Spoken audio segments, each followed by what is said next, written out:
I'll die on that hill. The whole weekend. We're going back to the hill we're back to taking the World War II in combat. movie. Okay, Yeah, that's right. Slippers are great. Who doesn't like slippers? I don't know. I used to scoff at them.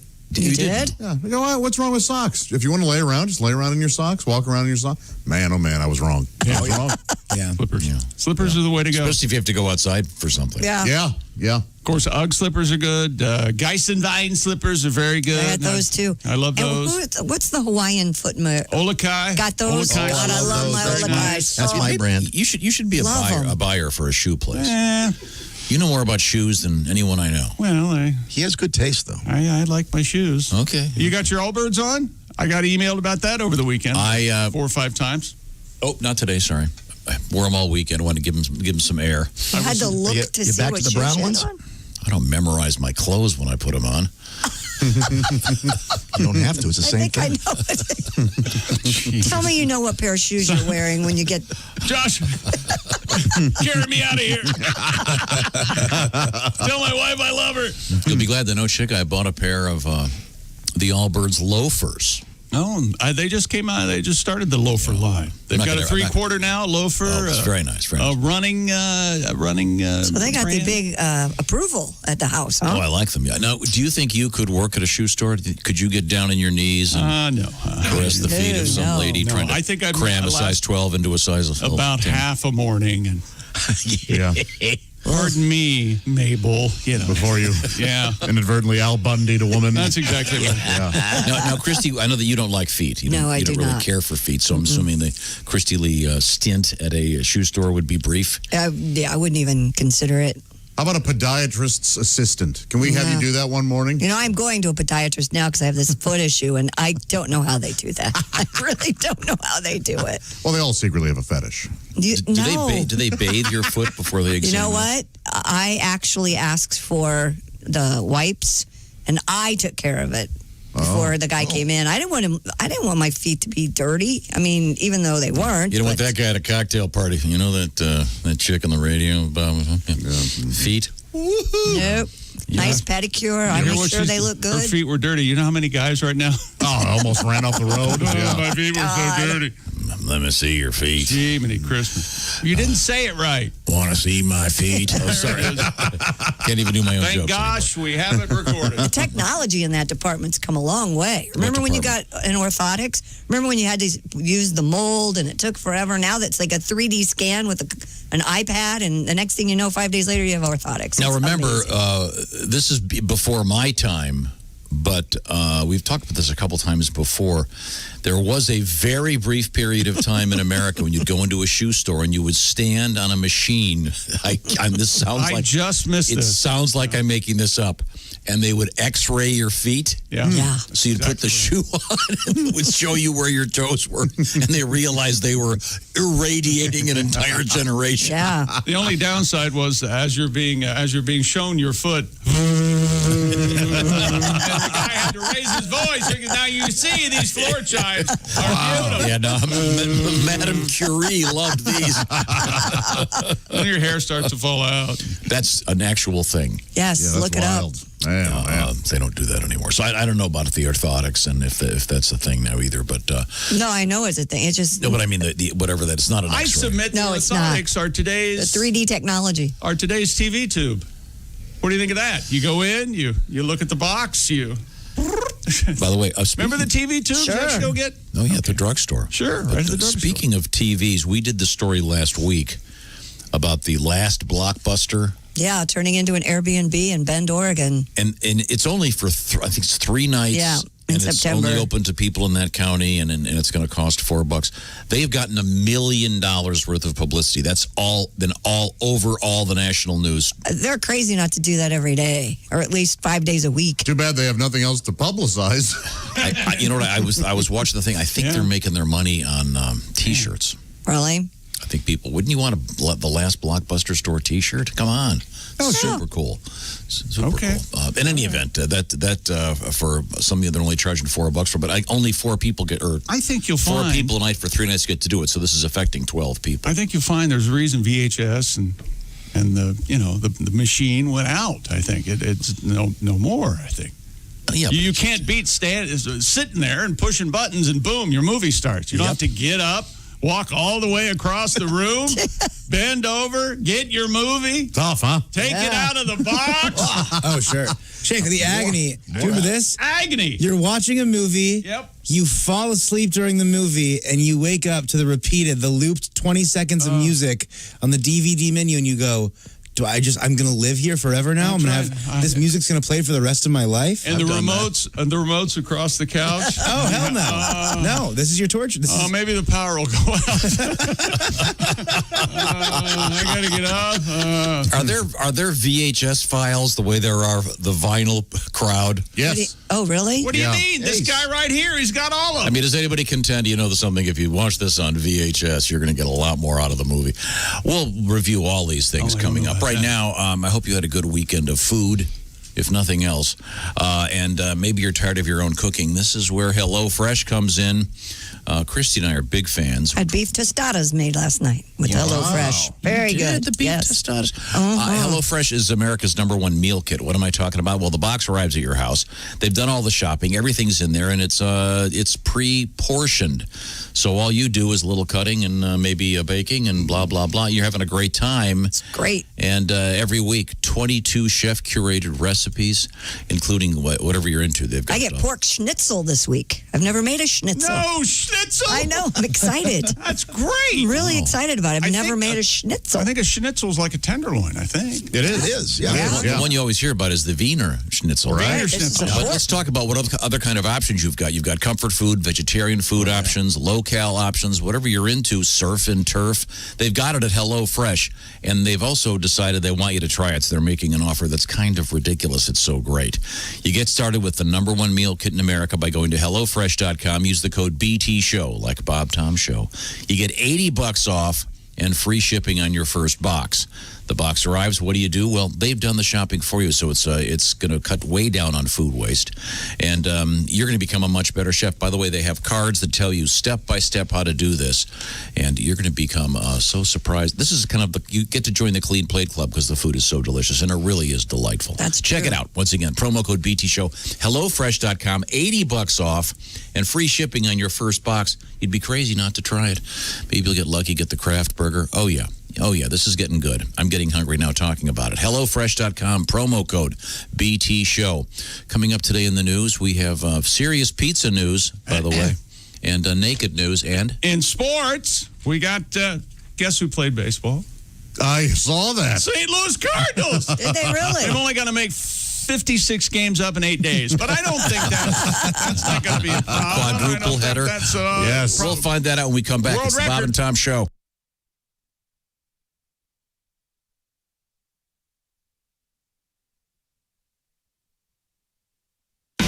This is Bob and Tom 24/7.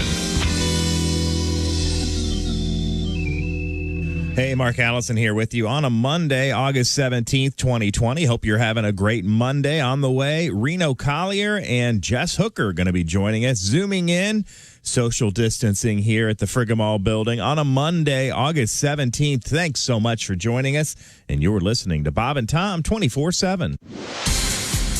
Hi, everybody. Christy Lee from the Navy Federal Credit Union Entertainment News Desk. Kelly Clarkson will return to host the Billboard Music Awards, which is now set a date for October 14th. It will be her third time as host. The awards had been scheduled for May, but were called off because of the coronavirus pandemic. Production details for the show will be announced later.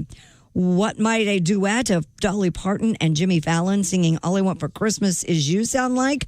Well, you're going to find out October 2nd, like it or not, when the song appears on Parton's holiday album, A Holly Dolly Christmas.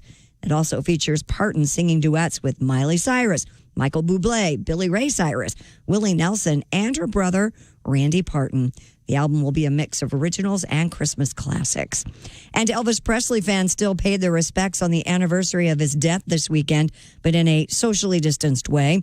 The Memphis Commercial Appeal reports the traditional candlelight vigil past Presley's grave at Graceland was still free, but limited to 720 ticketed visitors maintaining their distance. Masks were mandatory. Concrete barriers limited the flow of vehicle and foot traffic past Graceland. Presley died in 1977. And that's your entertainment news. I'm Christy Lee. More of the Bob and Tom Show on the way. Ladies and gentlemen, Bob and Tom. Do you work to get laughs out of your therapist? Well, my therapist is the therapist of comedians, and he's got about 25 or 30 comics in New York that he sees.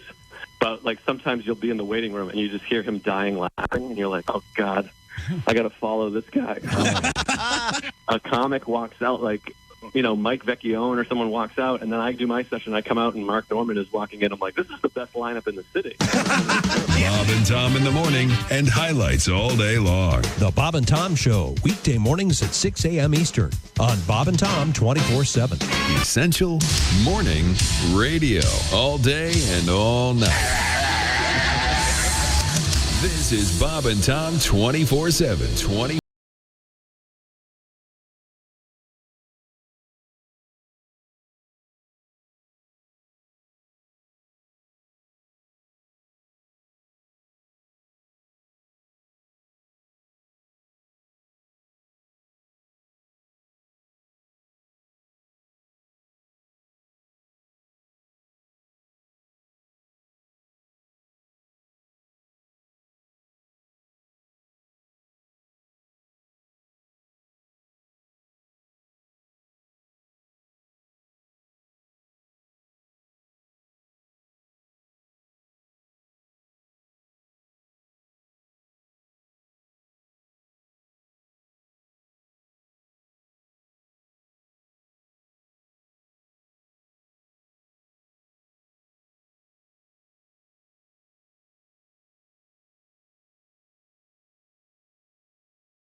Nick Griffin's our guest. I'm glad that I'm glad everything's okay now. Yeah. Now, are you dating at all? Do you see anyone? Are you? No, I don't. I mean, I tried. They're doing that internet dating, which. Have you tried that? I have tried it, yeah, but I just don't. I don't see a future in it because there's no story if you do get married with your kids. I was checking the box score and then I double clicked on your mom's head.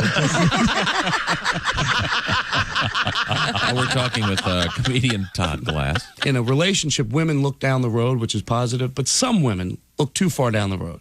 I mean, they can't just take that moment for what it is. I'm at a bar, and I asked this girl to dance. She's like, oh, dance? Oh, sure, I'd like to dance. And we're done dancing. Maybe you go over there, you'll buy me a drink, I'll buy you a drink. A week later, we'll start calling each other. We'll get our machines, then you'll get me, then I'll get you. Then we go out on a date, and our friends say we're perfect for each other. So we have our first kiss, then we decide we're going to get engaged. We get engaged, we have a beautiful... 6:22 at Q95. It's the Bob and Tom Show. With a quick forecast, it's Christy Lee. Q95, Fox 59 weather brought to you by the CarX Man. Sunshine early, chance for showers and thunderstorms late, high 85, currently 65 degrees. Thank you very much. You're listening for some serious cash coming up. Welcome back to the Bob and Tom Show. Happy to be here. Chick McGee, the date. How about you? August 17th, 2020. I was getting my abacus out and my slide rule to figure out the NBA playoffs. Get off my back. I have a compass over here. Will that help? Yes. I need and some colored pencils if you got some really cool news out of the NBA involving the science of testing for coronavirus. Oh, I saw this. It's really great news. So congrats to the NBA and the Players Association on that. It's a kind of an oddball angle on this whole thing, but wow. Let's see who's who here. There's Ace, there's Chick, I'm Tom. Then in the big room, it's Rounded Out, is that right? By Josh Arnold, who's, of course, in the IHateStevenSinger.com sidekick chair. Willie Griswold's over there in the little room. In the bigger room, it's Christy Lee. Hello. Maybe we should switch. I think Christy's finding her place.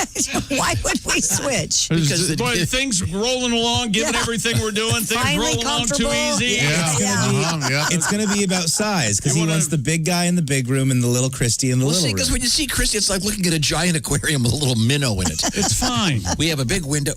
It's fine. Leave it alone. She's more than earned the big room. Thank you, Josh. You know what she needs in there? 4 or 5 horn players. That's what she needs.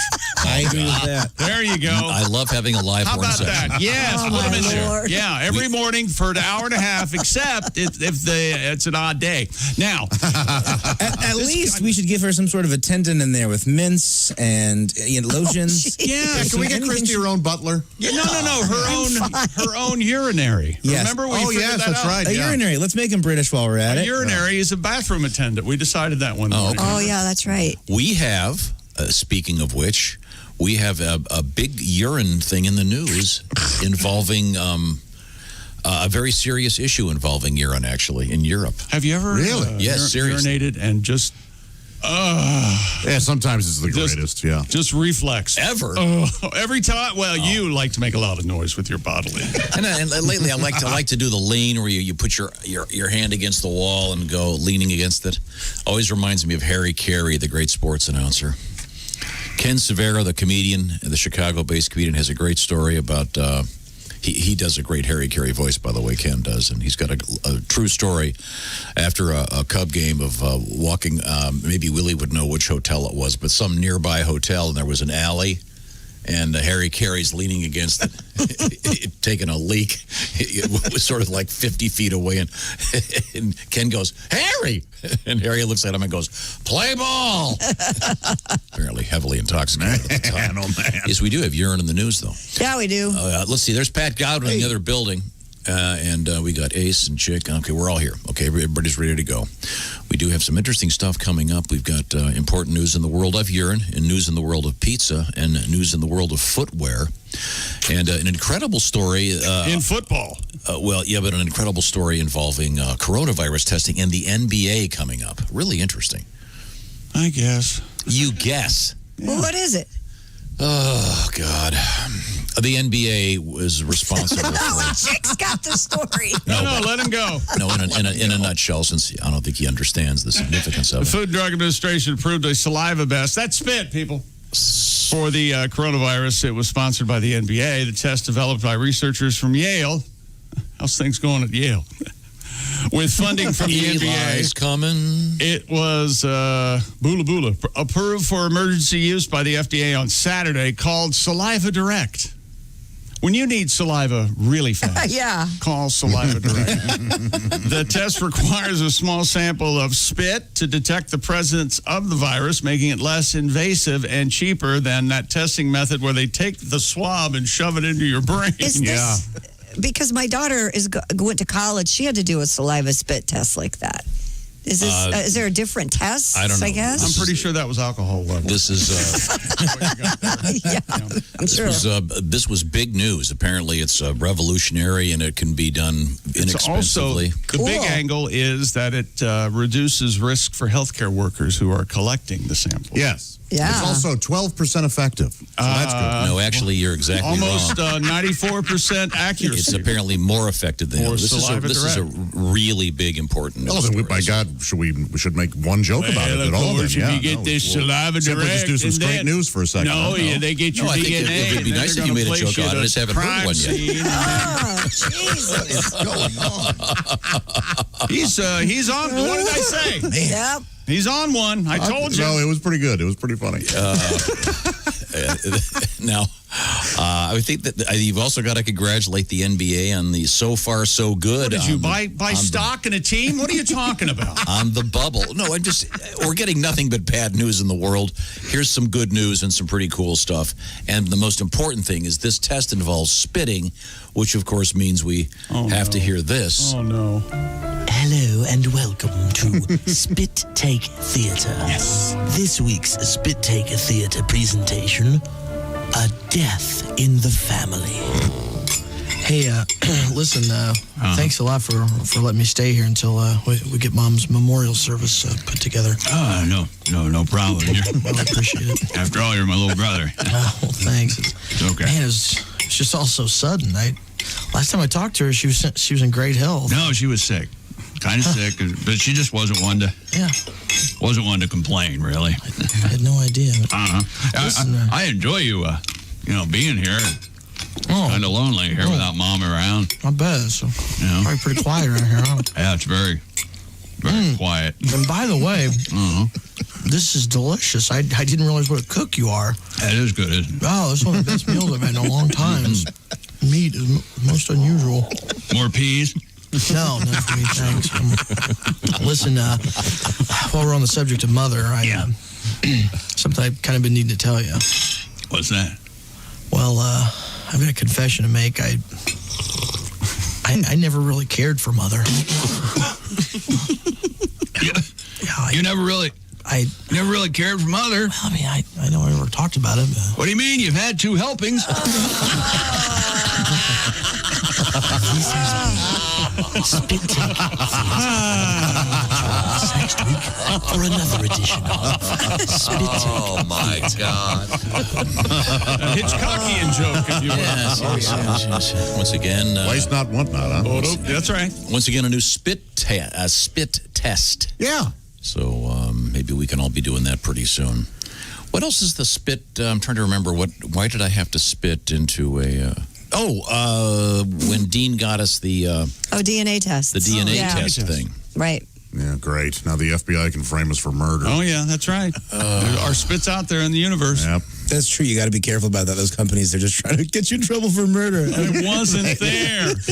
Actually, DNA was, pal. I hate to say it, but haven't a number of I'm surprised murders been solved because of I'm surprised you're Ancestry.com. At the those rats at the forefront of being paranoid about this and giving your saliva to somebody. You don't open your mail. You don't. The list of paranoid things you. Our habit go on and on. Lucky I hadn't thought of that. I've done it twice, by the way. Oh boy! What? The DNA? The DNA test thing to see it tells you where your how'd it compare? Family, because they were almost exactly the same. Are you serious? I'm the only one that had something cool and different. What was yours, Chick? 3% Cameroonian. 3% Cameroonian. I had 2% Middle East. No I kidding. had Turkey. Yeah, I was like Where'd you have turkey? 10% Turkish. Where the hell did that Did come you from? learn the national anthem of your country, though? No. So did you learn the national anthem of Cameroon? Oh, Cameroon. Let it stand on ground for thee. Oh, that's right. Oh, God. That's right. I just see Dean bracing for the letter we're going to get. I learned mine, too. I'm from Cameroon. That is not the national anthem. Oh, Middle East. Oh, Middle East. There When do the bullets start flying? Shoot your neighbor. Don't get along. The USA will send more money. And Middle East. I won't have you mock my national anthem. Jumps in, and it all goes to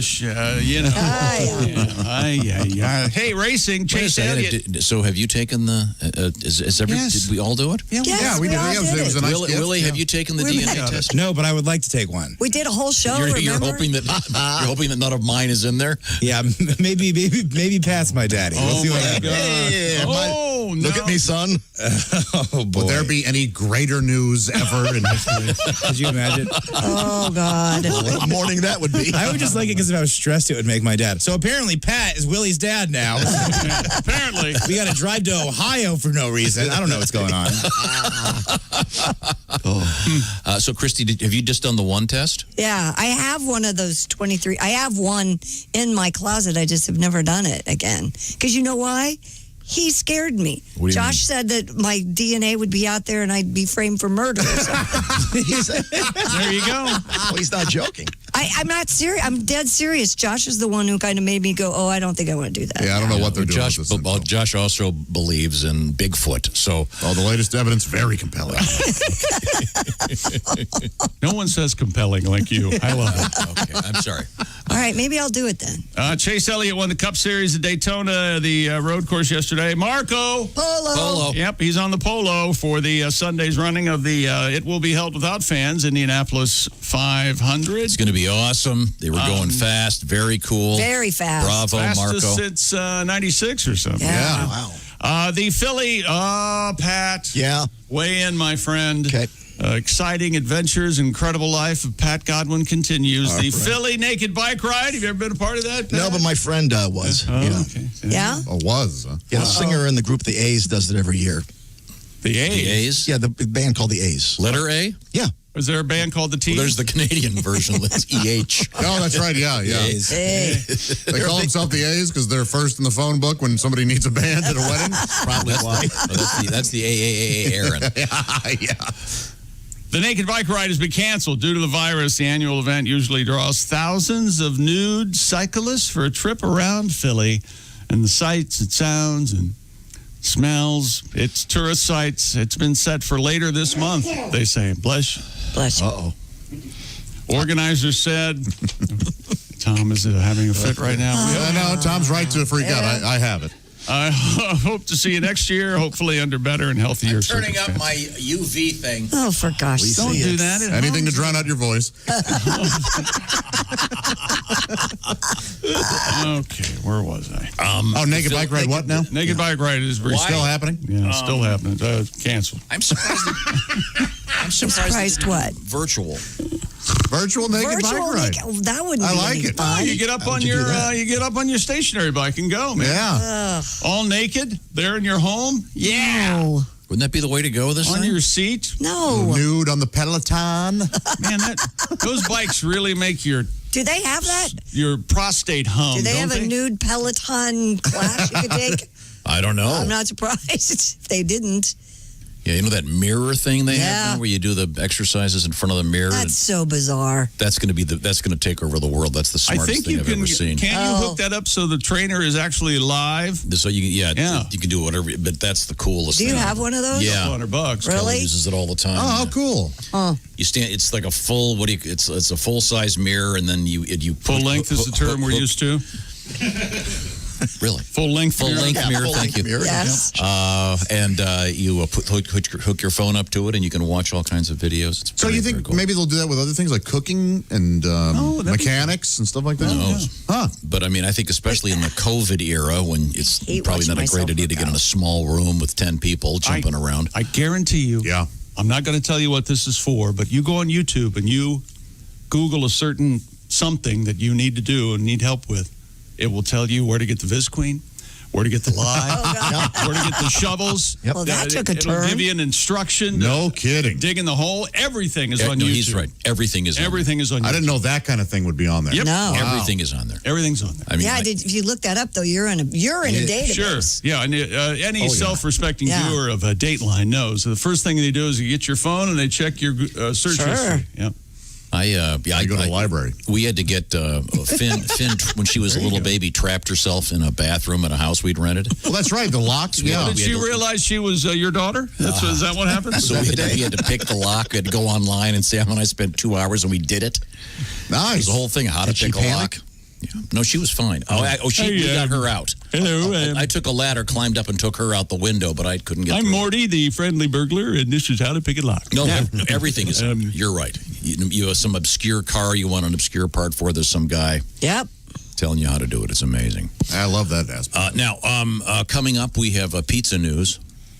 And we're also going to go over the NBA playoffs, which start today. If I've got my math right. 1:30. Okay. Yes, 1:30 Eastern during the day. A couple of two games at 1:30 today. Cool. Too bad we can't come over and party with you.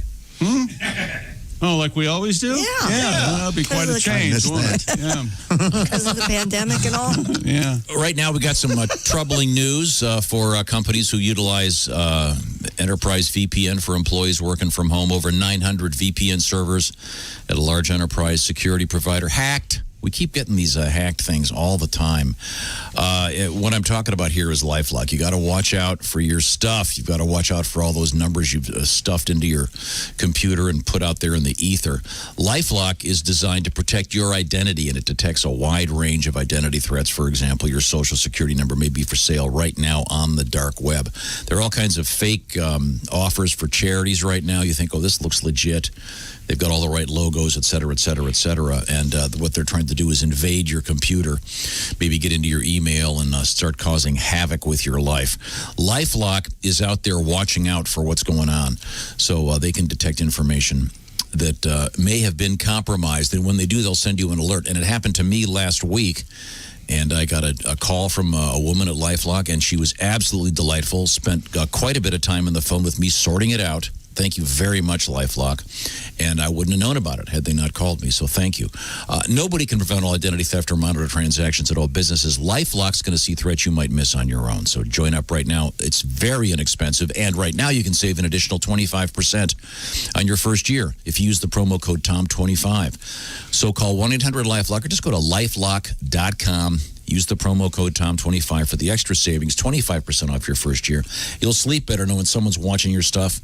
No one's borrowing money against your house or buying a car with your identity. And it happens all the time. So check it out, lifelock.com, promo code TOM25. Coming up in Sports World Record. Yeah, World Record. And if you saw the fascinating documentary, I'm being serious, on ESPN called Project 11 about Alex Smith and when he broke his leg and he almost lost his leg. And it's an unbelievable story. And yes, yesterday he was activated by the Washington football team, and he is getting ready to go to be competitive as a quarterback again in the NFL, if not for the Washington football. It's an amazing story. Just that his leg looked like a chicken wing on a barbecue. It was unbelievable. Yikes. Well, good. We'll find out about that and more. This is the Bob and Tom Show. For a complete copy of the Bob and Tom Show contest rules, go to bobandtom.com/contest. Hi, Chick McGee here at the old compound. And they want me to tell you about bobandtom.com, where you can join and be a Bob and Tom VIP. And all the swell stuff that you get to be a part of because you're a VIP. What kind of stuff? All sorts of things. Like what? There are club meetings, and there are decoder rings, and secret handshakes.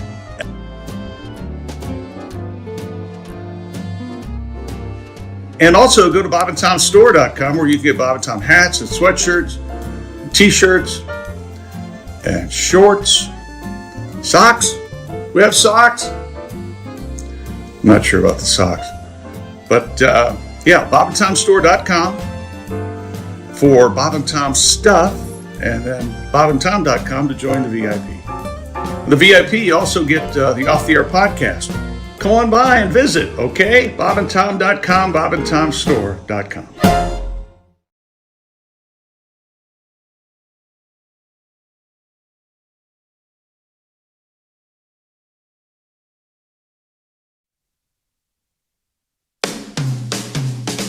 Bob and Tom 24/7.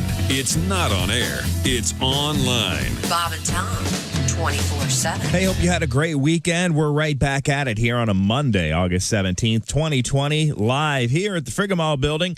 Reno Collier and Jess Hooker are going to be zooming their way in on a Monday right here on Bob and Tom 24/7. And we'll be back with more of the Bob and Tom Show right after this. I'm Chick McGee with your Bob and Tom Sports Update. Interleague action in Major League Baseball yesterday. Washington beat Baltimore 6-5. White Sox beat the St. Louis Cardinals 7-2. Colorado beat Texas 10-6. Dodgers beat the Angels 8-3. Oakland over San Francisco 15-3. American League winners: Cleveland, Tampa Bay, Minnesota, Houston, and the Yankees. And the National League: Philly, Atlanta, Milwaukee, Arizona all win. Pittsburgh and Cincinnati postponed. NHL playoffs, both in overtime. The Isles beat Washington, Dallas beat Calgary, Chicago and Philly win in regulation, and another overtime game, St. Louis beat Vancouver by a score of 3-2. And WNBA winners yesterday, Dallas, Seattle, and Chicago. And Chase Elliott won the Cup Series road course at Daytona International Speedway yesterday, holding off a hard-charging Denny Hamlin. And Marco Andretti will be on the pole for this Sunday's Indianapolis 500. I'm Chick McGee, and that's your Bob and Tom Sports Update. Ladies and gentlemen, Bob and Tom. Bald eagle taking down a drone in midair. Eagle's drone team is considering what it can do to reduce the possibility of a repeat bald eagle attack. What sound does a bald eagle make? Chick is close. Yeah, that's it.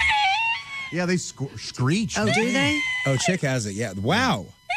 Willie, I'd like to hear yours again. If we... I think that's David Lee Roth. Might as well. Bob and Tom in the morning and highlights all day long. The Bob and Tom Show, weekday mornings at 6 a.m. Eastern on Bob and Tom 24/7. Hi, this is Nick Griffin, and you're listening to Bob and Tom 24/7. Hey! First we gave you Real Girls on Video going. Woo! And the follow-up, Real Girls on Video going. Woohoo! And the bonus follow-up, Real Girls on Video going. Woo! Party! You would think that would be enough, huh? Nuh-uh. We're going one step further. For the ultimate follow-up video, we've got real girls who got real drunk and woke up with real bad hangovers and God only knows what else. Here's a sample. Okay. Hey, be quiet. Yeah. Oh, yeah. It's about 6 in the morning, and we're just outside of our victim's door, right here in some skanky dormitory on campus. Let's go in. Well, hey, what have we got here? If it isn't one of our real girls on video from last night. Good morning, sunshine. Ugh. Hey, what the? Oh, no. What are you guys doing here? Hey, I signed the waiver. No biggie, darling. We're just here to film for our follow-up video, Real Girls on Video Who Got Real Drunk and Woke Up with Real Bad Hangovers and only God knows what else. Hey, how you feeling? Awful. I think I'm still drunk. Hey, I'm not surprised. Harry Buffalo, draft beer, and a few shooters. What were you thinking? Oh, God. Hey, well, you looky there. If it ain't one of our Real Girls on Video T-shirts. On the floor. Oh, yeah. Hey, that garbage got a real workout last night. Darling, I hate to make this any worse for you, but I can't help but notice that there's someone else in your bed. Yeah, that's my new steady boyfriend. Yeah, right. He looks like one of last night's obnoxious drunk guys going. Wrong. He's sensitive, sincere, and he loves me. Yeah, right. Hey, mind if I try something? What? Hey, pal, wake up. Whoa, it's the camera dudes from last night. How's it hanging? Hey, pretty good. Let me ask you something. You know that girl lying next to you? What's her name? Tina? Sarah? Sarah? Not even close. Hey, darling, you think this could all get any worse for you? Well, actually, I think I'm going to be sick. Oh, yeah. That reminds me. When you order Real Girls on Video Who Got Real Drunk and Woke Up with Real Bad Hangovers and God only knows what else, you get the bonus tape. Real Girls spewing real hurls on video. Yeah. Hey, what am I smelling there? Peppermint schnapps? Oh, Get the whole series. Real Girls on Video going. Woo! Real Girls on Video going. Woohoo! And Real Girls on Video going. Woo! Party! And now, the ultimate follow-up. Real Girls on Video Who Got Real Drunk and Woke Up with Real Bad Hangovers and God only knows what else.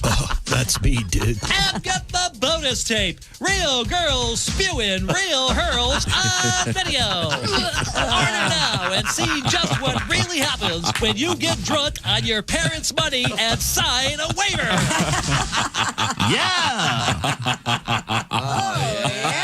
This is Bob and Tom 24/7. Comedy, guests, Bob and Tom exclusives, and it's here on the internet. It's Q95. It's the Bob and Tom Show. Quick forecast, Miss Lee. Q95, Fox 59 weather. There's plenty of sunshine around. Chance for showers and thunderstorms this afternoon. High 85. Clear and 65 now. Great weekend. It was a great weekend. Welcome back to the Bob and Tom Show. Happy to be here on this, the 17th of August, 2020. The madness continues, but once again, we can get you through this with clarity, precision, and ignorance. Because heavy on the stupid today. I'll provide the ignorance. No, I insist. Oh, he got to do it last week. What are you doing? Once again, the Bob and Tom Show mission statement. Thank you very much. Willie, you're being awfully quiet today. I'm just kind of letting him go. I just figure if we let him go, he'll run out of gas by 8 a.m. and then we can have a conversation. All right. Cool. Okay, now, before we get to conversation. Yes? We had a request last week. We finally found it. A request from Christy Lee. Oh. This goes back to... she wants us to leave? A story about... I love all of you. About an emu Yeah, there was an emu running wild in New Jersey. The errant emu was captured. John DeCando, Chief Animal Control Officer for Patterson, New Jersey, said the emu was first spotted Tuesday morning. Animal control officers used a net to humanely catch the bird, which is about 4 feet tall. DeCando said it's possible the emu had wandered off a farm or came from Garrett Mountain, where rare birds are reportedly a common sight. What's going on in Garrett Mountain? Up in Garrett Mountain, rare birds coming down from Garrett Mountain. Yeah. Ain't too careful about Garrett Mountain. Sometimes dead is better. Yeah. Better. Yeah. So, but these are sort of like semi-miniature ostriches. Yes, is that the deal? they're a little smaller than an ostrich, and then you wanted to hear a story about from David Crow about riding an ostrich. True story. And we actually looked around. Dean did a lot of research and found this thing. So I think let's give it a listen and go international here. With us in the studio, we have comedian David Crow. One of the most famous stories on this show was what was told by you. I don't know if you can remember any of it, but was it in South Africa where you rode on the ostrich? Yeah, I did. You rode an ostrich? Yeah. Well, I didn't go to Africa to ride an ostrich. I was just kind of touring through the countryside and saw a sign that said ostrich riding. Right. My plans changed immediately. Okay, I guess we're going to do this before it becomes illegal. The weird thing about when you see a live one is they don't look as rideable as you think. Right. They're walking around on these hip-high ostrich skin dominatrix boots. Yeah. Their body's a big feather poof. It just looks like something out of Liberace's closet. Right. Nowhere to sit on it, particularly. And then their head sticks out the top like a giant scared penis. They look like a one-man Just the way gay- Liberace liked it. Right, I know. Did you like him scared? They look like a one-man gay pride float is what they look like out there in the African savannah. And then the other problem is when you're a tourist, you always sort of feel like everything's going to go like it would go back at home. So I'm thinking literally in my head, well, I'll probably start out by signing a waiver. Right. Written by a lawyer. Sure. Then I'll get a helmet. Yeah. Meet my bird, learn its name. We'll have a guide. He'll have a sportier ostrich. He'll be showing off, but that's cool. Yeah, if you're the kind of person who doesn't like signing waivers, wearing a helmet, and being part of a dorky tour, you need to get your ass to Africa, okay? They don't bother with any of that. Right. It's just some guy that woke up that morning, I think I could make money having foreign people ride wild birds today. There you go. So apparently this is why it works. They don't train the birds. They're too stupid to train. But that's an advantage. If an ostrich doesn't see danger, it doesn't feel fear. So they just grab him under the chin and choke him for a second, throw a bag on his head, and the bird just mellows out. Well, that was weird. Someone was choking me a second ago. Look how safe. Yeah, it's just see beige now. just hang out in my danger-free beige world I like so much, I guess. And then the guy goes, okay, get on. Followed by the one phrase that you never want to hear when you're traveling in a far-off land. It is no problem, my friend. That's foreign speak for the tourist is about to entertain the locals. Okay? So I hop on and wrong, apparently. I thought, how hard could it be? I've ridden animals before. So I just kind of jumped on the top, squeezed my knees together, figured I'd grab the neck and point the head where I wanted to go. Right. But that's not how you do it. You sit near the back, you slide your legs under the wings. Lock your feet around the front. And then you hold the wings. Oh, really? Yeah. Wow. Not the neck. Not the neck. No, in fact, the first instruction, okay, don't grab the neck. They don't like that. Okay. Now their head's still covered with the beige bag. So you're just getting ready, and he's just sitting there all set. God. Yeah. And so then I'm expecting 2 minutes of safety tips. All this guy does is reach up, pinch his fingers around the bag. Are you ready? With way too much excitement on his face. And I realized in that moment, you want your tour guide to be bored. Sure. Right. Because he does this every day. Every day. Right. But apparently what's about to happen never gets old. Okay. Right. He cannot wait to pull the ripcord on this operation. Anyway, he ripped the bag off, and this was the final surprise. It wasn't a blur in a cloud of dust. Everything slowed down. I had this spidey sense, that sort of hyper... I could hear my heart pump like, whoa, You fool. I'm just staring at the back of this bald, prickly head, and it slowly started to turn sideways. It's like, oh no. And right as I thought, I guess nothing's going to happen, the bird went, and ran away. With you on top. And with me clinging to it is all it really was. And I saw the video, and it was awful. I slipped off the back, and I was just clinging and squealing. And oh, really? And then my feet came unlocked, and I was flopped. It just looked like I was humping some Jurassic turkey for 30 seconds. I would have leaned forward and grabbed the neck immediately. There you go. A little bit of David Crow riding. Imagine Riding an ostrich. So I've been Googling around. Yes. Trying to find out more about emus. Did you know that there is a flightless bird that called a cassowary, and it killed a guy in Gainesville? Have you seen the claws on these things? It says, it said killed him using its long Are they like claws. dinosaur-like? They kind of are. They're evil. I looked it up, and it said the cassowary, similar to an emu, stands 6 feet tall, weighs up to 130 pounds. They're considered to be the world's most dangerous bird with 4-inch dagger-like claws on each foot. Oh, man. That's right. They're sought after by collectors. I could take that. Yeah, you could 6 wrestle? foot, 130. That's a tall 7th grader. I could take that easy. Wow. Willie, look at the pictures of this damn bird. It's unholy. It's hideous. I'm 6 foot, 250, all muscle. I will knock this thing out. Yeah? Twisted steel and sex appeal. That's right. So this bird killed this guy in Alachua, Florida. It says a large flightless bird native to Australia. By the way, the bird was not punished. In fact, he's free on bail because he's not considered to be a flight risk. Your Honor, my client couldn't possibly be a flight risk. He's a flightless. His very definition is flightless bird, Your Honor. I don't know what the... my client is a mega billionaire, owns 4 planes. Of course he's not a flight risk. He has 7 passports.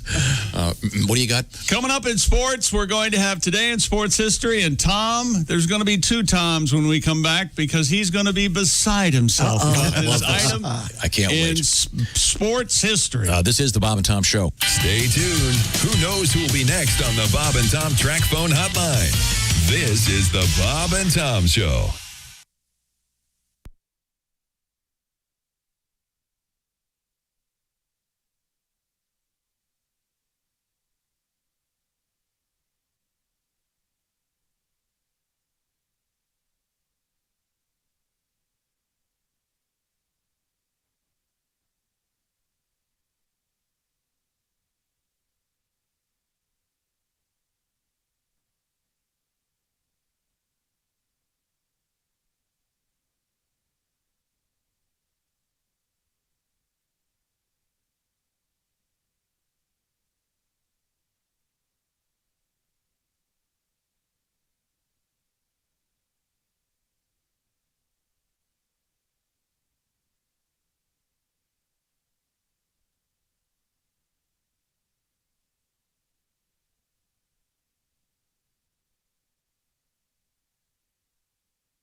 Hi, fellas. This is Floyd Tucker, the over-the-road trucker.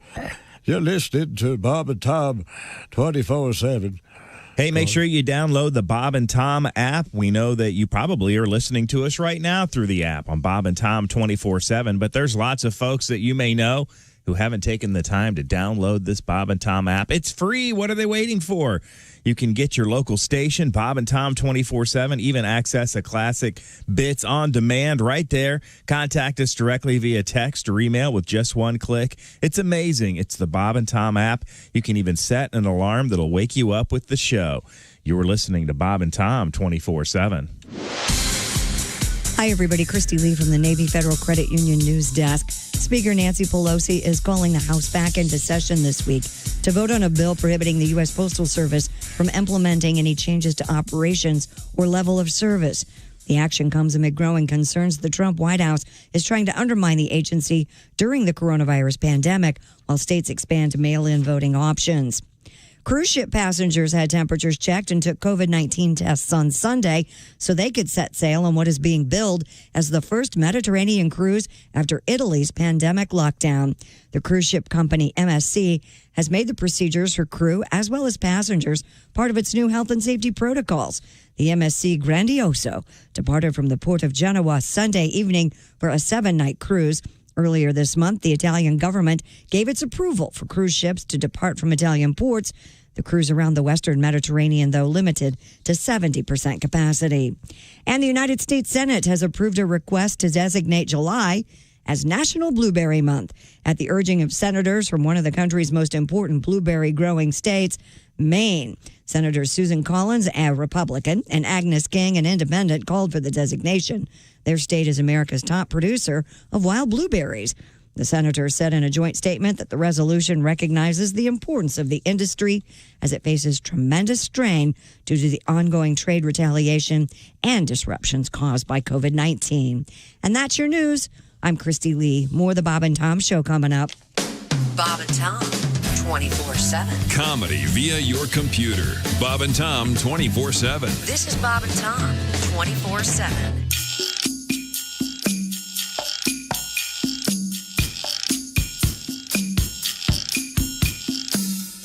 You're a beautiful girl, and your pants are on so tight that when you stand just right, I can see it all.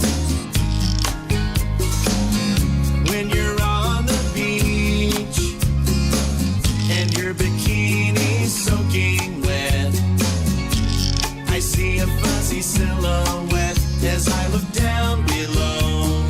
I see your camel toe, your biscuit, your cleavage. I see your cooter cleavage, your monkey, your muffin. You ain't hiding nothing. Your Gucci, your flapper.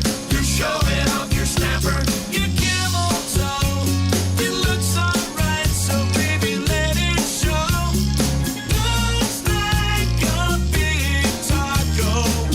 I see your camel toe. Merci, madame, voila les bearded clown. I could really go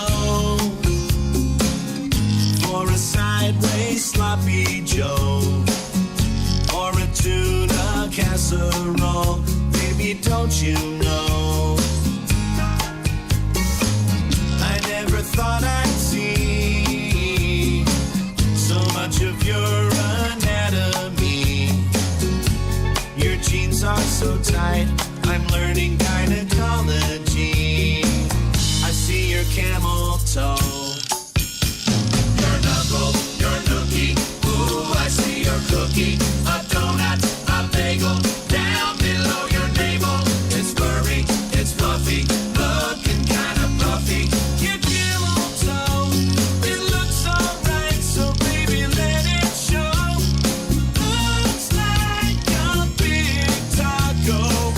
I see your camel toe. Today, 7 o'clock at Q95. It's the Bob and Tom Show. Christy has a quick forecast. 295 Fox 59 weather brought to you by CarX. Sunny today, slight chance of showers and thunderstorms. Look for a high of 85. Chance for showers overnight, low 60. And then sunny tomorrow, 79. So we're talking 65. good Jeep weather?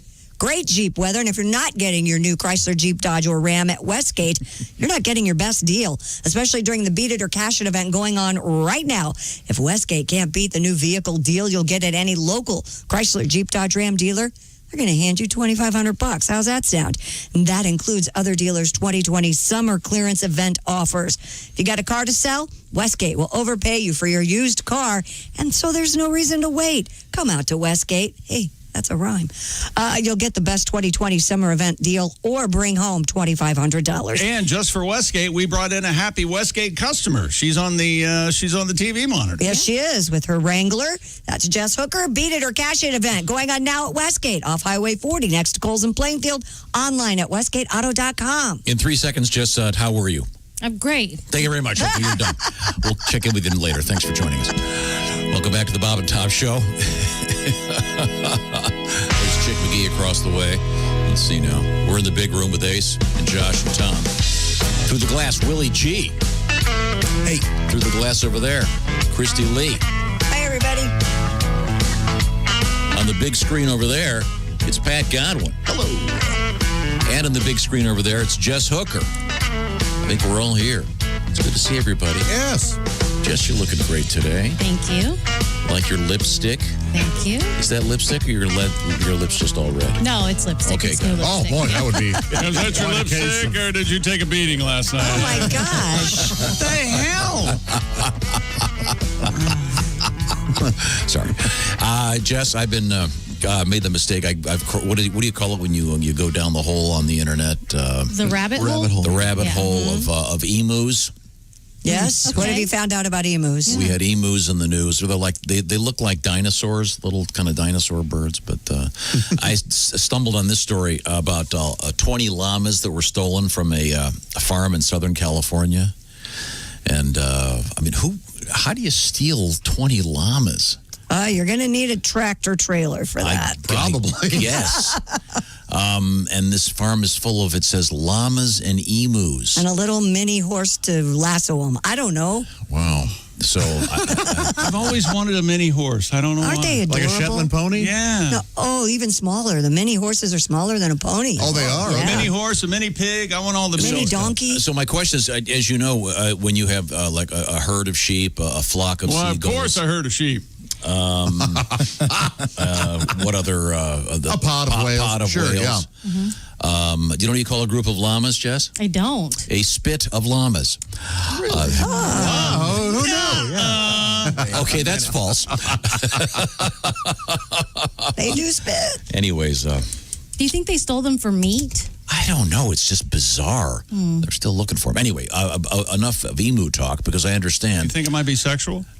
No. There's a chance. I bet there's a black market for emus. Yeah, you want to have sex with an emu? Come on out and go over No, and see. not like that. Could you I mean, to have a do your own pet. show? No one else is talking about that. Guess what time it is? What time is it? Today in sports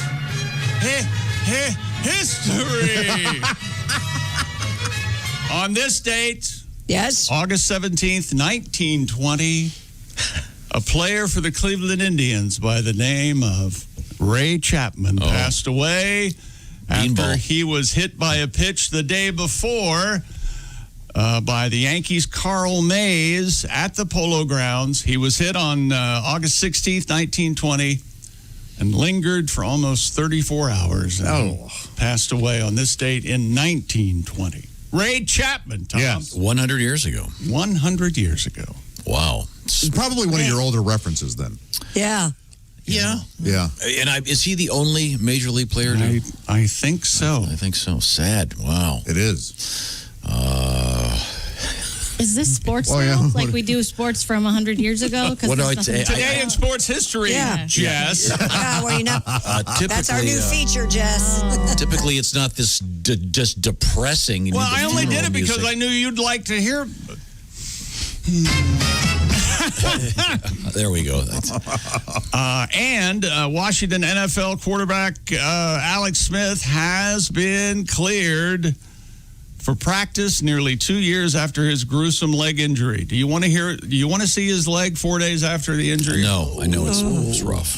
It is. Well, shut your eyes. I'm going to show Josh. Okay. There's his leg 4 days after the injury. I don't understand how it looks like that. Why? Oh, God. Well, there was an infection. There was. Right. Unfortunately, I looked. How it was saved is miraculous. Yes, that's exactly. He had 17 surgeries. He had to learn how to Yikes. walk, let alone drop back in the pocket. But he is now on the roster. He's 36 years old. He's not played since November 2018. His right fibula and tibia both broke. He was placed on the physically unable to perform list, I guess, because he was not yet fully cleared for contact or football activity. Smith now is allowed to participate in Washington's padded practice when the team moves to that phase of training camp tomorrow. Alex is signed for big dollars through 2022. So now he's on the roster. And he broke what again? His tibia and his fibula. Because Donnie was talking about last week when his, I think it was his cousin Lonnie that broke his tibia and his labia. Yeah. That was a tough. Apparently, that could break. Sticking out his leg. I think. Wait a minute. I think Donnie was a little confused. I'm not sure. He broke his labia? That's what Donnie said. I didn't even know guys had that, for starters. And stupid world record. A Russian sports instructor, that's right, has set the underwater bench press world record. What? Wouldn't the weights be lighter underwater? Of course they would. A record's a record. I'm no scientist, but Vitaly Vivchar. You pronounce it correct. Now, I'm looking at this, Josh. Yes, well done. Pictures of this? Oh, yeah. So the guy's got to hold his breath. Yes. And then what's troubling about this to me is if he drops the weight, he's going to drown.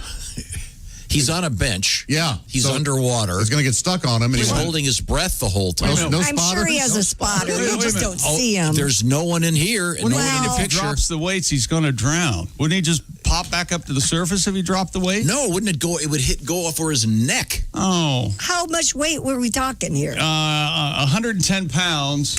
He's still doing it. I'm still watching. Christy, 76 times. He's holding his breath the whole time. His form is terrible. I've never seen a more arched back on a bench. All right. Somebody out there, what does, oh my God, if our only chance is Archimedes' great-great-great-great-grandson's listening, how much is 110 pounds underwater? What is the weight of that? It's not 110 pounds. I don't think it's the weight as much as it's is it? It's not going to be. Did he set the weight record or the amount, the repetitions? Are you weightless or are you not weightless in water?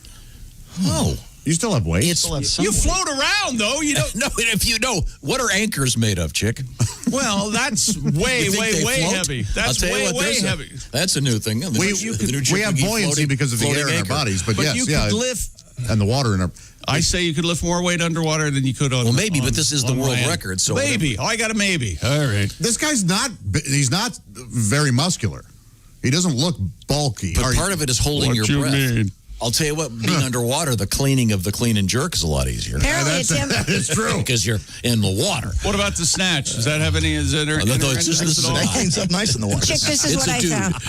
Can we talk about that? 10-pound rock weighs 6.6 pounds underwater. I mean, and he's it flying. doesn't float, though, which is what you're I didn't say it floated. No, I didn't. You said it floated. I said, what does it weigh? Yeah, he did. Dick, He said we float. Dick. He said we float. He did not. You did not say we float in water. Right? No, of course, yes. I'm on your side. Shut up, John. Of course, the most annoying thing if you're practicing lifting weights underwater are the 12 guys treading water on the surface waiting to get a set in. So it's about 72.6 pounds that he's actually lifting. Did they still make him wipe down the bench? Yeah.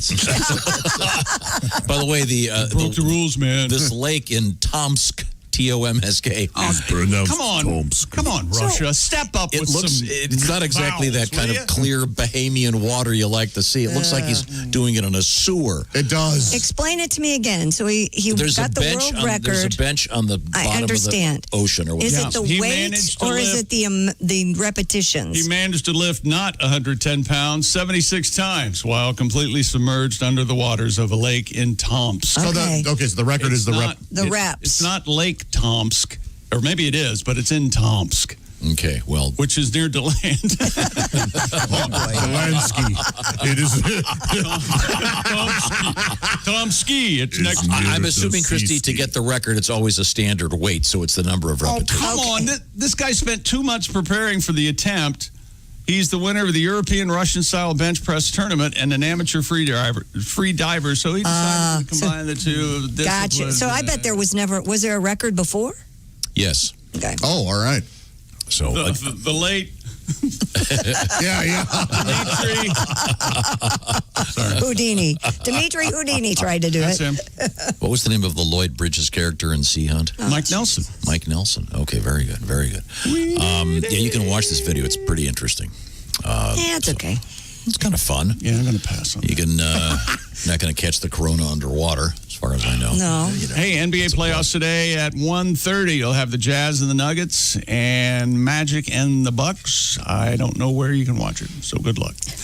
And tonight, it's 76ers and the Celtics at 6:30 Eastern, all these times Eastern. And then also Nets and the Raptors at 4 today, and Mavericks and Clippers at 9 tonight. And then tomorrow, the Heat-Pacers series starts at 4 o'clock tomorrow afternoon. Oh. And that is sports.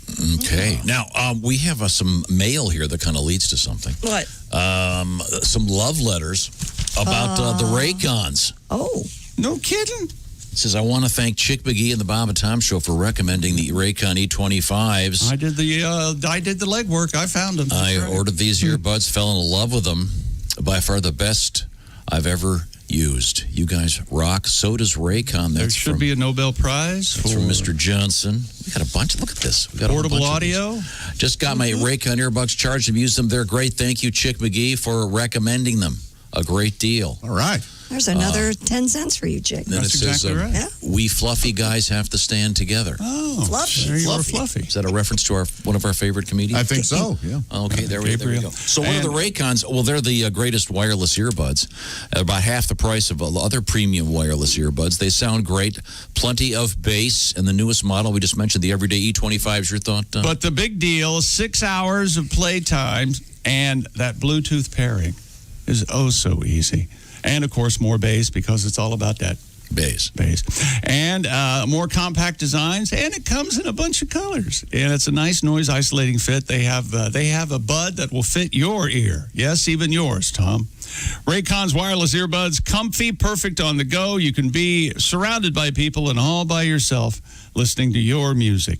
Raycon earbuds are both stylish and discreet, no dangling wires or stems. And Snoop Dogg loves these, as do I. We're obsessed with Raycons. And now's the time. Step up. See what all the hype's about. Get 15% off your order at buyraycon.com/Tom. That's buyraycon.com/Tom. 15% off Raycon wireless earbuds. buyraycon.com/Tom. Just remember it in threes. Buy, B-U-Y, Ray, R-A-Y, Con. You get the idea. Buyraycon.com/Tom. They're all three letters. I'm not sure what that means. We're going to come right back with Mr. Donnie Baker and more. This is the Bob and Tom Show.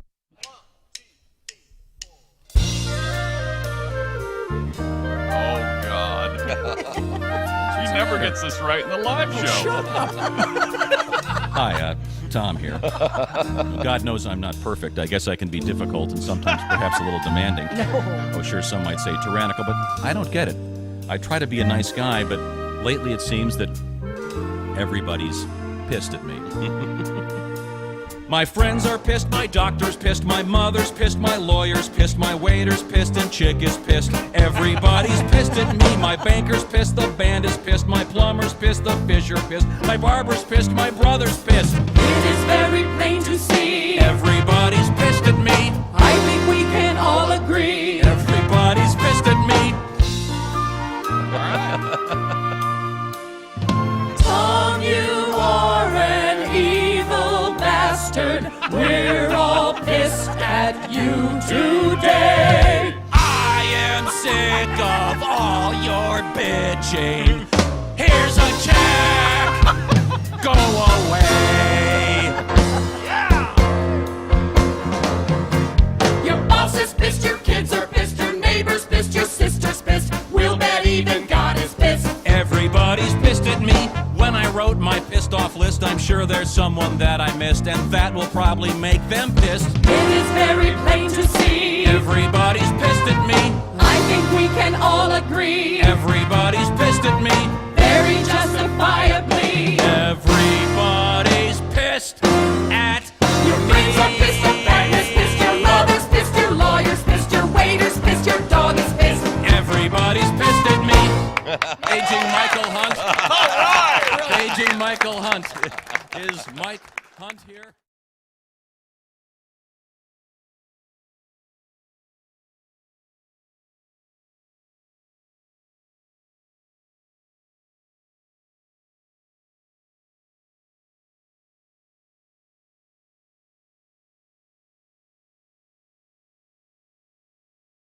You're there, and when I'm down and my whole world turned. It's back on me, and I need some love and sympathy. You're there. Nice, isn't it? Oh, yes. And when I'm weary and tired of trying, honey, you're there. And anytime I need a shoulder to cry on, you're there. And sometimes when I come home with a heavy heart and weary bones, and I need a little time alone, you're there. I want to turn the stereo on, but you're there. I gotta get in to use the John, but you're there. And when I wake up lovingly and turn on my pillow, hoping to see Kim Bassinger smiling back at me, you're there. Oh, this is more of a good thing than I ever planned. How much damn togetherness can one man stand? Don't get me laughing here. All right, sorry. I want to flop down in my favorite chair, but you're there. I can't see in the mirror to comb my hair, 'cause you're there. And when I want a little snack at night, I sneak down to the fridge to get a little bite. I see a big fat ass blocking out the light, 'cause you're there.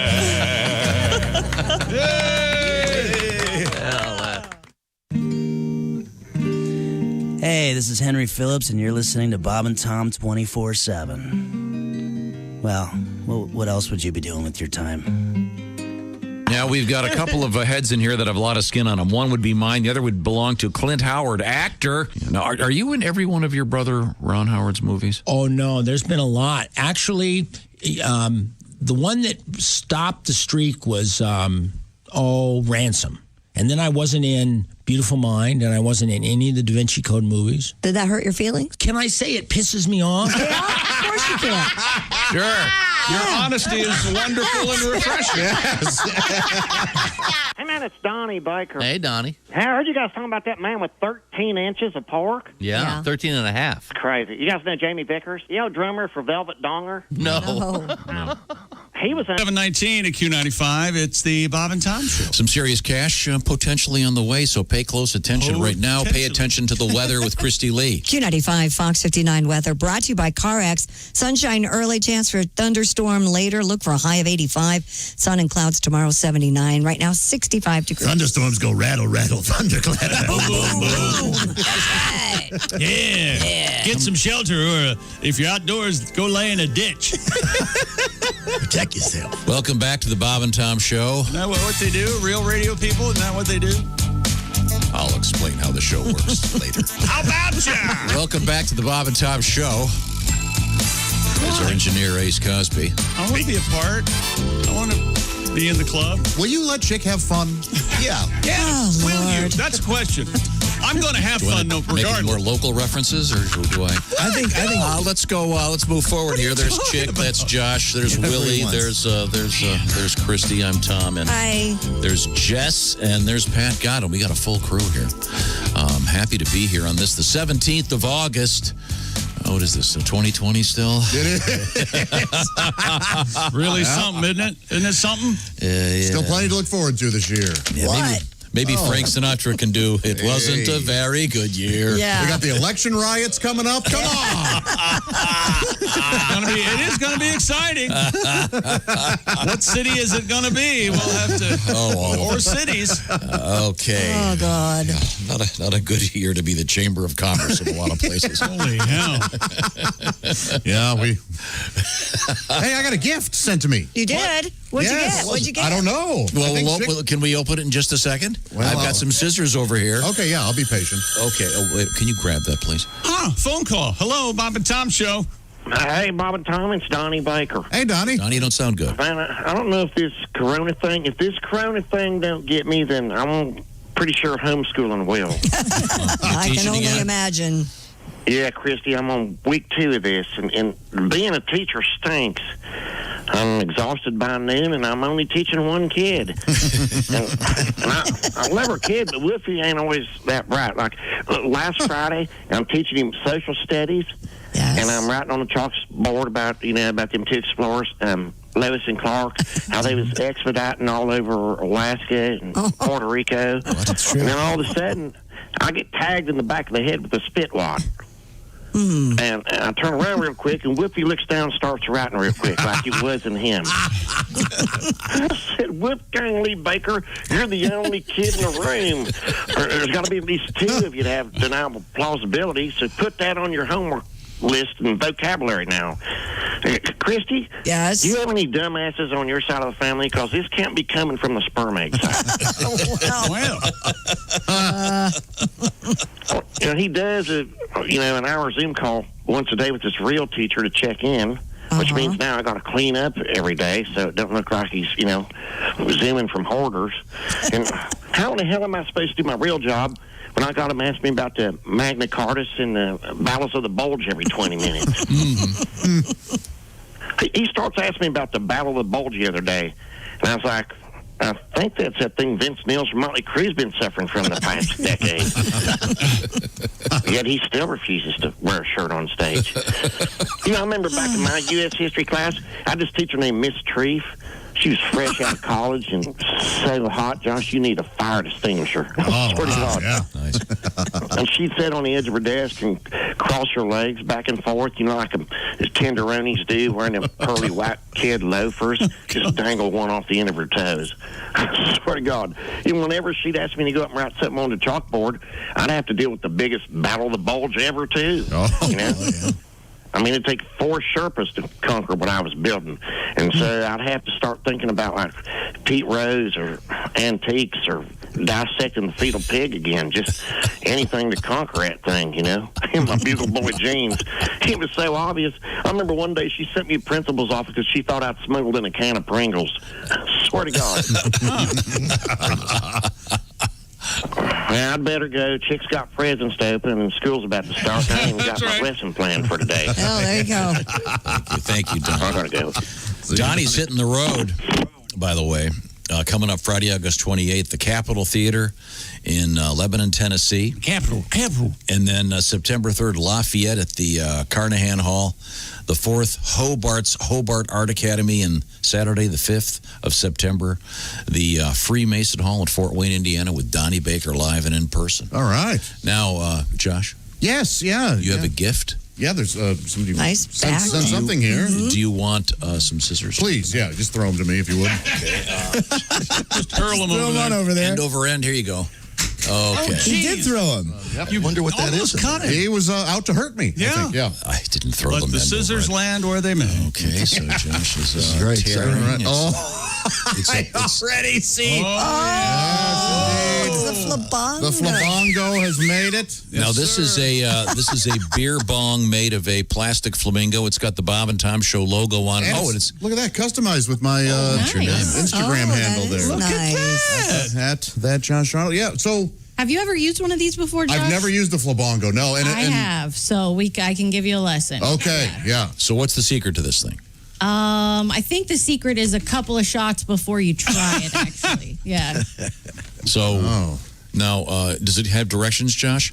Well, I think it's pretty self-explanatory. Well, there's a Pour the beer in one end and suck it out the other. Yeah, put your mouth over the beak and suck. Well, you fill it with the beer first and keep your finger over the, is it the mouth of the flamingo? Like a beer bong. Yeah, just like a beer bong. And then when you're ready, What does the literature say that accompanied the...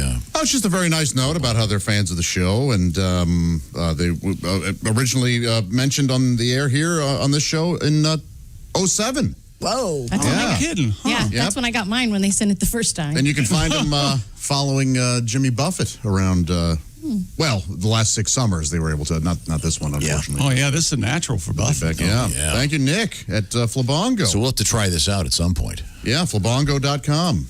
Okay, well, You thank could really put any liquid in there, right? Doesn't have to be beer. Yeah. Sure. I would think scalding hot coffee would be interesting. Oh, boy, yeah, that would have hurt. Maybe we should just do a bottle of water, Tom. Remember when I bonged a bowl of cereal once? Out of an actual beer bong. What kind of cereal were Lucky you? Charms. Oh, no kidding. It did not work at all. Would it get stuck in the tube? It did it got stuck in the funnel, so I just ended up bonging a bunch of milk and had to sprint to the bathroom. Yeah, but don't you love that cereal milk? It's all sugary. Yeah, but it wasn't. It hadn't stayed in with the cereal enough, long enough. Oh, I see. Yeah. So I don't think anyone's really eating Lucky Charms. No? I don't know where My kids do. that cereal's going, but Oh, my kids love Lucky Charms. Really? Yes. Absolutely. Well, let's move forward here. We have more look, he's sports to tested get it to. out. Oh, look at that. No, he's done with No, sports. I already said Yeah, that. this'll that fit, was yeah. sports. Yeah, that's going to fit. Yeah. Wherever you go, whatever you do, always be a good sport. Christy! This is a kind of an interesting story.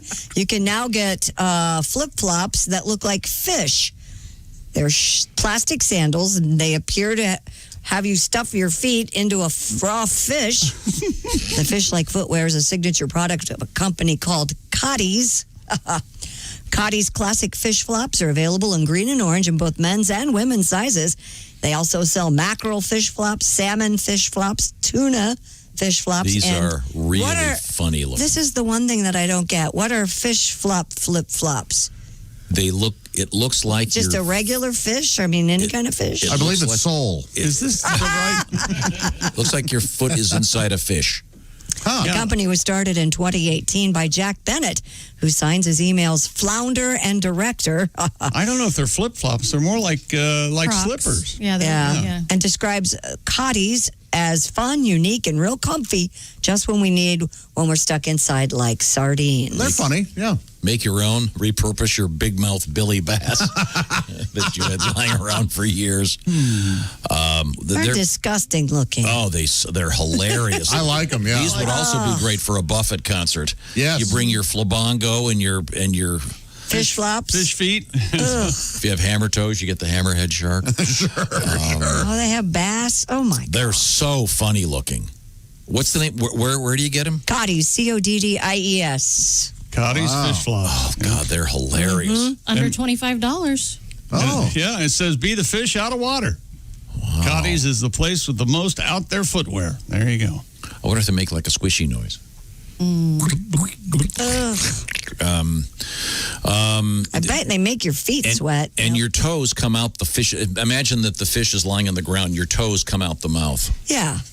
They're more like a Nike sandal, kind of. Just the Gotcha. right. Yeah, if you get that perspective, they look. Yeah, it makes sense. Yeah. So, Josh, you could have bass to mouth. Yeah, you could have bass to mouth. They actually do have a fish flip flop that is an actual flip flop, and they have banana splits. Oh, really? You can wear a banana split on your feet? Yes. These are hilarious. Bananas. Cotties, Coddies. We'll put a link to this on the various Bob and Tom social media sites. I wanted to talk to Mr. Godwin again about a story from last week. This story was floating around the news. If you watched any television news over the weekend, this was everywhere. And involved a woman who had applied online to get her driver's license renewed in Tennessee. And when it arrived, instead of the photograph that they had used prior to that, it was a photograph of a chair. Empty chair. It looked like the empty chair from the license branch. Yeah, where you would sit and they would take your picture. Sure, yeah. Obviously, someone had triggered the thing and it went off there. Yeah. Do I hear Neil Diamond? DMV is fine. You may wait in line some of the time. But the mood is sort of tense. The folks mean well. Sometimes it's hell. And you know their system doesn't make much sense. Well, I'm Chicago born and raised, but nowadays I'm living in the South.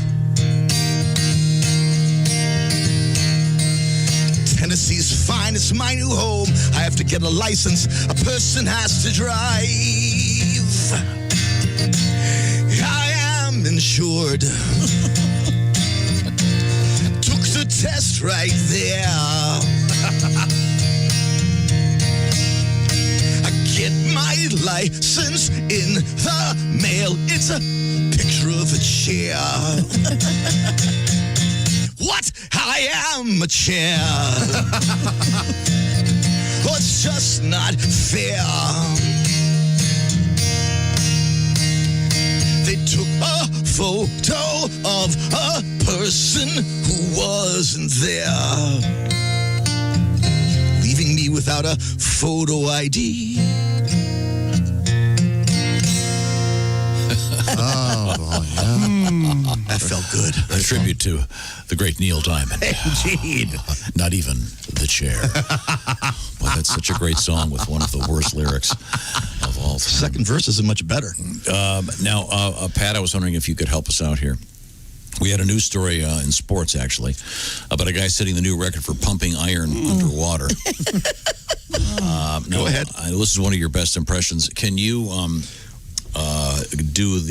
can you count the reps of a guy pumping iron underwater? What would that sound like?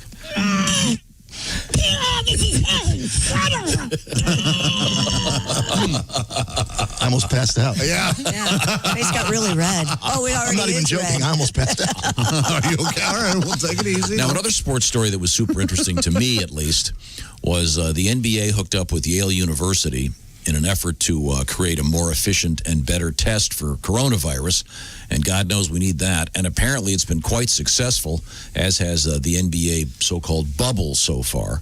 Yeah. And it looks like this test is going to be available for about $10 a pop real soon. So it's called, I believe it's called Saliva Direct. That's cool. And they estimate an 88 to 94% accuracy rate, which is That's pretty good. Stellar. Yeah. So, but it does involve, as I mentioned, spitting into a vial as opposed to going into your throat or your nose or whatever. Sure. But, Good. I thought, speaking of spitting, we can't talk about spitting without hearing this. Hello and welcome to Spit Take Theatre. This week's Spit Take Theatre presentation, The Important Meeting. Hello, Jenkins here. Mr. Jenkins, this is Phil Johnson. Phil, glad you called. Good morning. I'm not going to be able to make it into work today. I'm sick. You what? I'm sorry. I just can't make it into work today. I'm sick. No, Johnson, listen. I got a phone call last night. Yeah? I talked to the client. Uh-huh. Today's the big presentation. Today? Yeah, today. It's going to be big. Oh, I can't make it into work today. I'm sick. Johnson, this is the big presentation. Besides that, frankly, you don't sound sick to me. Oh, yeah? I'm sleeping with my dad. Is that sick enough for you? This has been Spit Take Theatre. Join us next week for another edition of Spit Take Theatre. There you go. That's sick. Right? Yeah, that's rough. Oh, boy, yeah. That's Oh, boy. definition is sick. Well, once again, some great news from the NBA and a lot of great action happening there. Which is very exciting. And Josh, your baseball team is back in action. How about that? The Cardinals up and running, are they? For now, yeah. And then your hockey team. Yeah, with St. Louis Blues. Last year's champions. Yeah, they actually won a game. That's 3-1 now, I think, right? Or something like that. 2-1. Yeah, Point Vancouver looks amazing. So Okay, well, congratulations. You got some sports to watch, some sports to perhaps bet on. Okay, right. just checking in. We now send it back to Christy Lee. Once again, Christy at the Navy Federal Credit Union news desk. Subject is urine. We're talking about Amsterdam here, kids. That's who's in subject was urine. I believe that was Ralph Fiennes and really? Jack Lemmon is Yeah. he? yeah. Subject, A father and son type yes, thing. And, subject was urine. Yeah. In case you don't know, His merchant ivory pieces. urine is very acidic. It can erode historic walls, creates a stench, and may even lead to deaths of several young men a year in Amsterdam who try to use the canal late at night as a urinal. Oh, man. Now, they're trying to make wildplacen, urinating outdoors, better for humans and the environment. Wait a minute. What's urinating outdoors called? Wildplacen. Wildplacen. Okay. Yeah. It's they're investing in a set of so-called green pea urinals. From Friday evening, late night drinkers in the red light district will be able to use 12 new facilities, which are plant pots during the day and urinals at night. No kidding. The urine will be harvested for its phosphates and recycled as clean water, while the hardy plants are fed only by rainwater, thanks to a reservoir and series of wicks inside the soil. Just like Waterworld. They did this in purifying the in urine. Paris a few years ago. Remember this? Same deal. There were certain places where late at night there'd be a lot of people partying, and they kept peeing all over the. And they did pop-up urinals. They had special.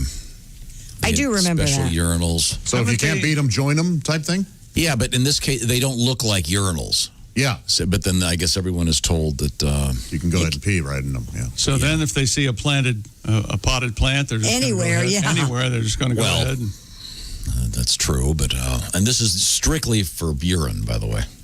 Okay, no. You know, no I don't dumping, think as it were. people really needed to know. Well, in Paris, I know they had gigantic gray poupon jars. That would be. What? You what? think poop on means poop on? It's very literal. You know they tried to put in porta-johns. I bet people were having sex in them, probably. I bet they were. Boy, porta-john sex, that's hot, huh? That's really hot. Boy, you got to really want it. Man, oh man. baby? I'm sure Coachella and places. I sure. imagine we could open up the phones and have someone very quick. If you've ever had porta-john sex, please email us, Bob and Tom at bobandtom.com. Okay, I sort of had something to do with that, but not that part. yeah.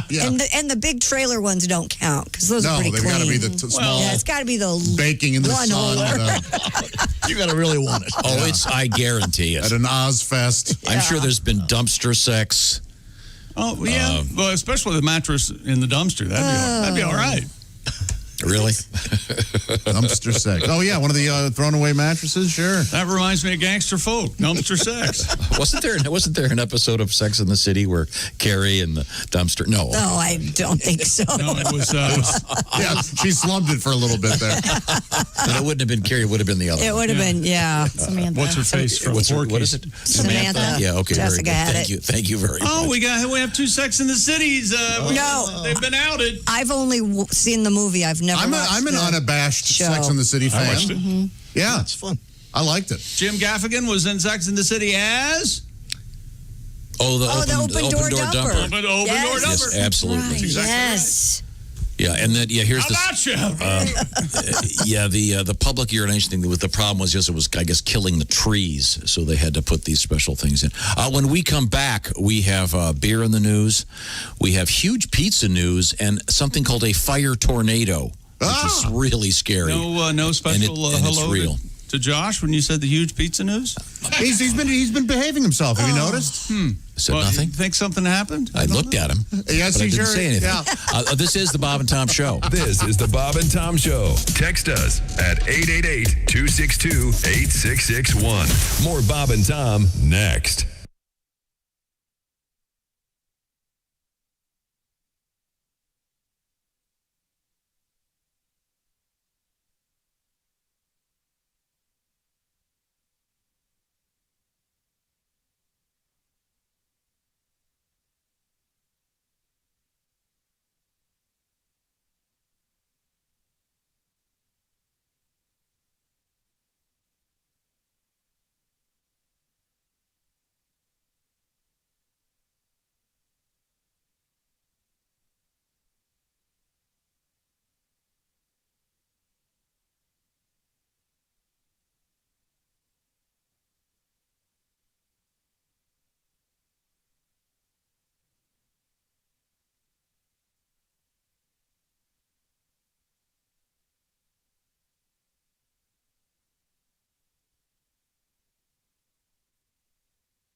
Bob and Tom 24/7.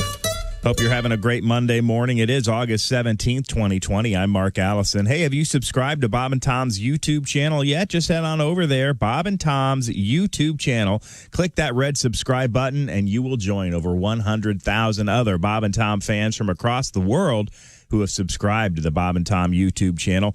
Plus, you can watch Bob and Tom Tonight, Monday through Friday, 8 p.m. Eastern, 5 p.m. Pacific. What's that, you ask? 20 minutes of video highlights of today's Bob and Tom show tonight, right there on the YouTube. See what they're wearing, see what they look like, see how they laugh, see Chick look angry at Tom, and you know, the whole score right there on Bob and Tom's YouTube channel. Again, it's perfectly free.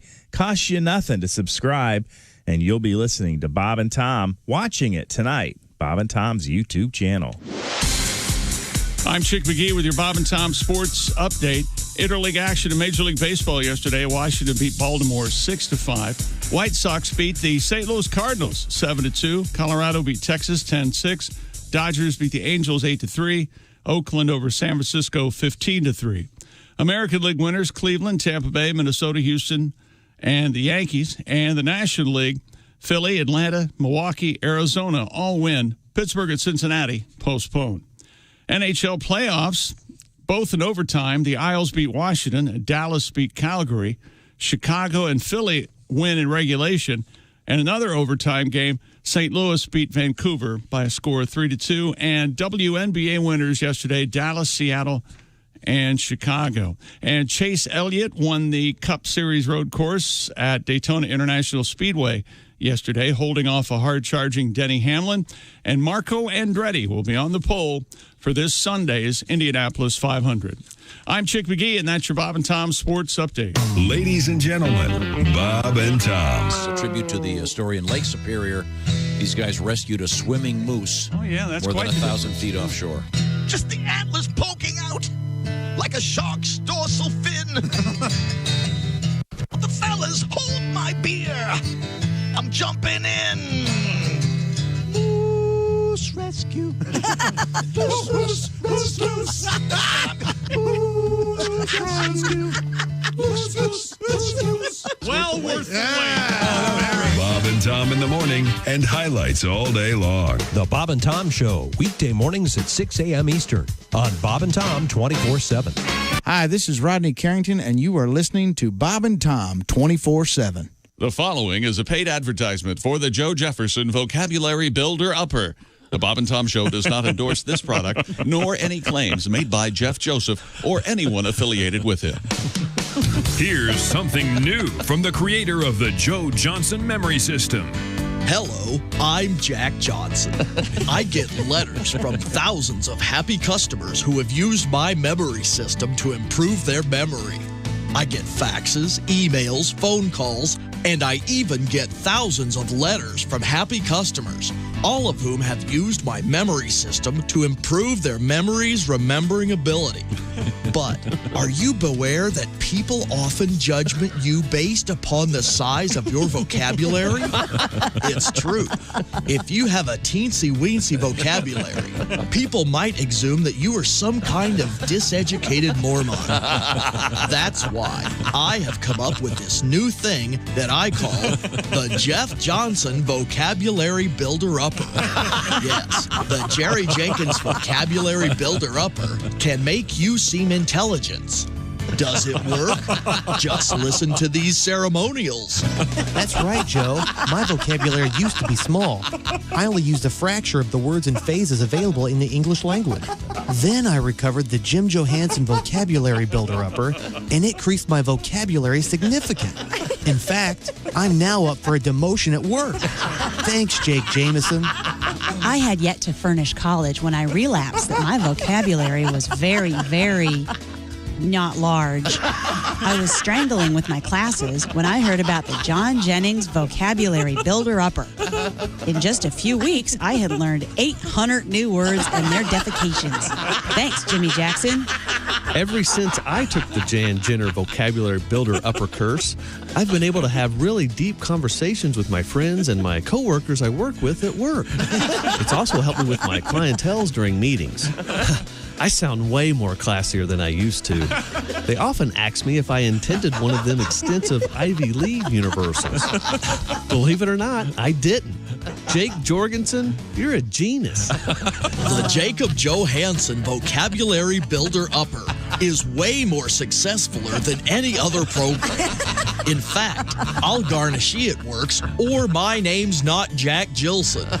Don't just take my word for it. I've gathered this group of recent graduates to get their assertion. What do you Satisfactory Customs have to do? Man, how dreamy is that guy? 746 at Q95. It's the Bob and Tom Show. Well, thank you, Chick McGee. Christy Lee, an update on the weather forecast. Not a bad start to the day. Sunshine, but then we have a chance for showers and thunderstorms moving in late this afternoon, early evening, high 85. Chance for rain overnight down to 60, sunny and 65 right now. Marco. Paul. Welcome back to the Bob and Tom Show. See, thank you for recognizing what I did there, Ace. Ace Cosby is our engineer, the proprietor of the Ace Cosby joke of the day. Coming up, we're going to talk with sports writer John Feinstein. He's the man. We're also going to talk with comedian Reno Collier. Is he the man? I think he's the man. Yeah. He's the man. Sure, he's a man. He's at least a man. Yeah. There you go. Yeah. Boy, that's not the man. You talk about damning with faint praise. The next guest is a man who's over 18. Chromosomally, he's a man. Thank you very much. Look forward to talking to Reno. That's Josh. That's Chick. That's Ace. Let's see Josh, of course, at the IHateStevenSinger.com sidekick chair. Steven urging you to get that gift of jewelry now just because. Christy Lee's in the room over there, the Navy Federal Credit Union newsroom. Willie G is right over there. Willie, where are you in the world of social media? Willie Griswold on everything. Oh, and everything? Willie Doc Griswold on one of them, but I'll figure it out. I can't get it. WILLIE. Check in with Willie, see what's going on. Then we have, she has the best hair. Well, no, that's not true. You guys both have great hair. Now, think who I'm talking to. I'm looking at the big screen. Well, it's Pat. And You're talking about me? Willie. Jess's hair is very pretty. It's Jess Hooker and Christy Lee. And Pat, how are you today, sir? I'm good. Looking forward to some more music from Pat Godwin. We have a Did lot Pat to get get a haircut? Is that what happened over the weekend? Yeah, he's not real happy. And some with it, sun? really. Did you really get some sun, Pat? Oh, yeah. I burned, yeah. Grandpa Joe out there at the pool. Hey, ladies, looking good today. Once again, Pat's at his new bachelor pad. And you getting it all decorated? Yes, not really. I didn't get all the stuff from the east yet. But have you met any of the ladies at the pool? I have, yeah. We're all distanced. Have you out there. ever tried the line, well, I haven't been able to, have sex for 5 or 6 years. I guess it would just take the ideal woman to be able to excite me. That would only work if you were standing on a bale of money. Just saying. Well, I had to drop something off at Pat's over the weekend. He is close to you, Josh, isn't he? Oh, I mean, you guys could walk. It's like a 2-minute walk. Yeah. You've been in Godwin's house and just now you're telling us? I was not in. Oh, okay. He met me in the parking lot, he and Jimmy. I did not go in. Well, I'm not stupid. I asked her. Now, Jimmy was there, so you went back to your car, your hubcaps were gone. And, Yeah, Jimmy, the 9-year-old truant. hello, Bob and Tom Show. Hey, hello, Bob and Tom. Hey, man, it's Larry King at your service. Hey, Larry, how are you? Well, I'm doing good. Hey, you cats like golf, don't you? Sure. Yeah, you catch any of the PGA golf tournament over the weekend? A little bit. Yeah, we're going to be talking to a golf expert, John Feinstein, coming up. Yeah, he's cool. It was pretty exciting. I'm a big golf fan. I always have been. Did I ever tell you I was caddying when I was just 8 years old? Oh, wow. Yeah, I didn't make much, but hey, it was cigarette money. Yeah, I'd throw the clubs in my radio flyer wagon and run from hole to hole. Golfers would ask my advice. Really? Now that's pretty sad. If you're asking for golf advice from an 8-year-old, you don't know your sand trap from a hole in the ground. I'd agree. True. Am I right? Yeah. As you can imagine, 18 holes makes for a long day when you're 8. I can't tell you how many times I got yelled at for doing the pee-pee dance on the green while some guy lined up a putt. Nowadays, I just get stared at for doing the pee-pee dance while waiting to use the restroom at the Beverly Hills Hotel. And by the by, when you're a man in your 80s, 4 is not just something you yell at a golf course. It's also the number of times you have to visit the men's room during an 8-hour-long martini lunch with Paul Schaefer. Paul Schaefer, yeah. So anyway, I was watching this weekend's tournament, the Wyndham Championship, and obviously it was sponsored by a nice hotel chain. Right. Right? Okay, but some golf tournaments are not as picky with their sponsorship. I remember I attended a tournament last year called Big Bart's Truck Stop Open. Oh, how about that?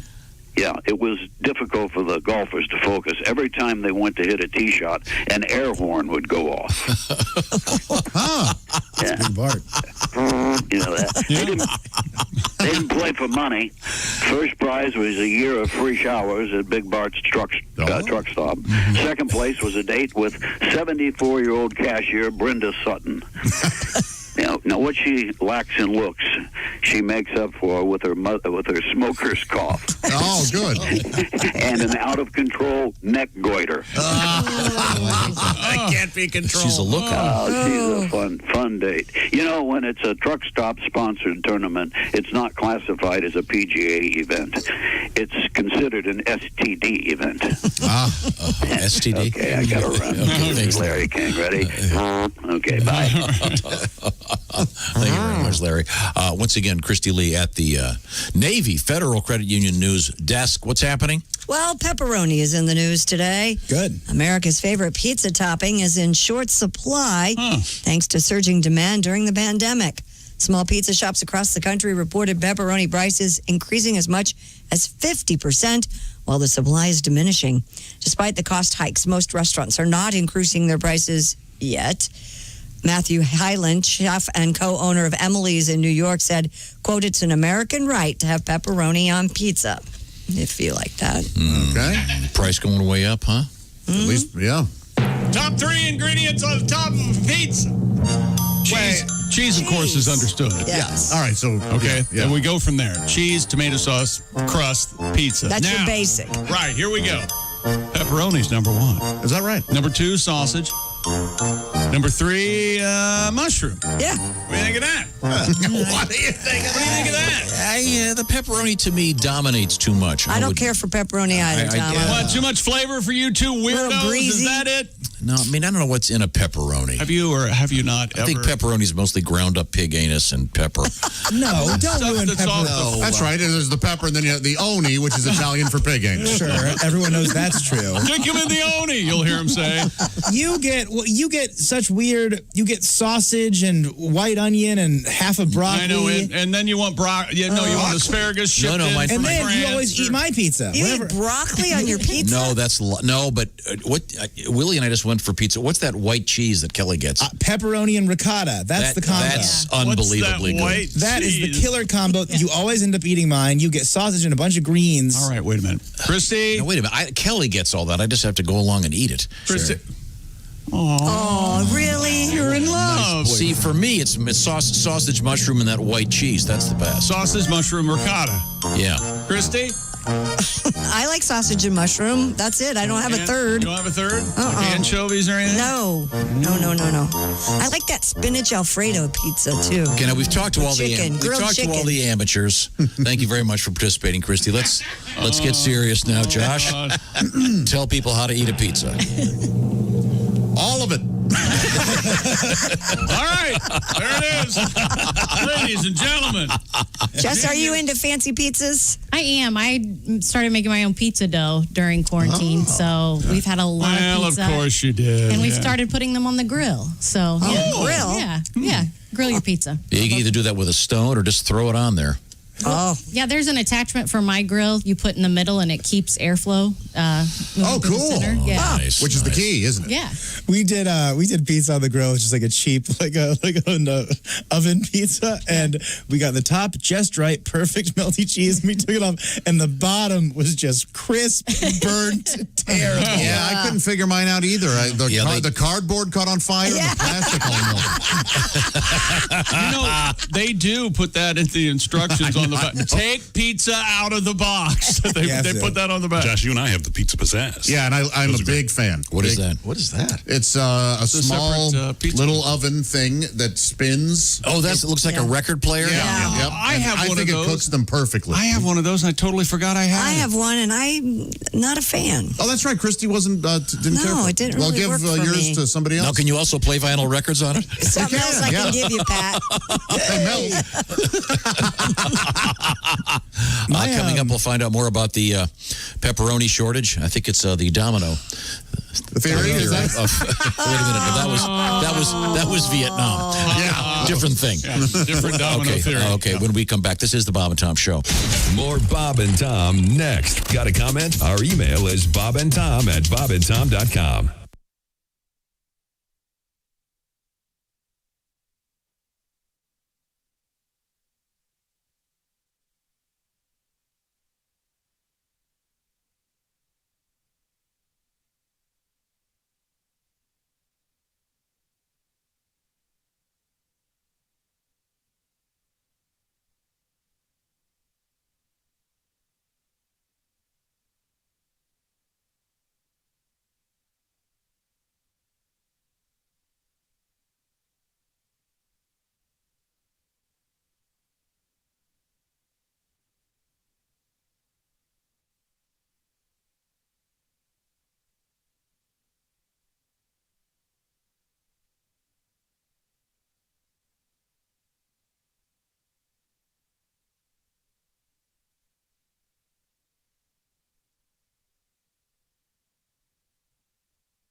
Hi, this is Bob. And this is Tom. And this is Bob and Tom 24/7. Comedy on your computer all day and all night. Bob and Tom 24/7. Comedian Reno Collier going to be joining us later this morning, zooming in from Nashville, Tennessee. We'll find out what Reno's been up to over the last week. You know, he's sort of filling in, doing some manual labor, if you will, before the comedy touring kicks back in again, but I believe that has begun, and Reno will have details on exactly where he'll be and when, and where you can catch him live, because, you know, it's slow but sure. Things are starting to sort of reopen. Comedy clubs are starting to, in some places, reopen. So good news down the front, maybe more comedians on the way. But we have Reno Collier for you on a Monday right here on Bob and Tom 24/7.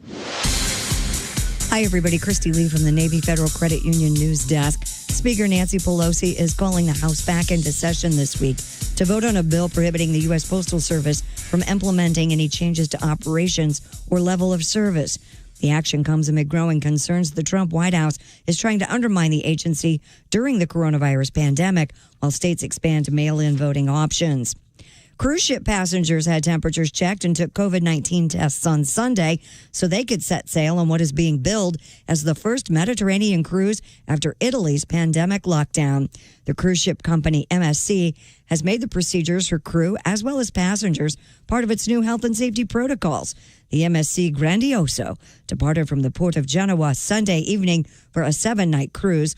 Earlier this month, the Italian government gave its approval for cruise ships to depart from Italian ports.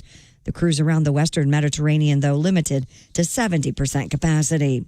And the United States Senate has approved a request to designate July as National Blueberry Month at the urging of senators from one of the country's most important blueberry growing states, Maine. Senators Susan Collins, a Republican, and Agnes King, an independent, called for the designation.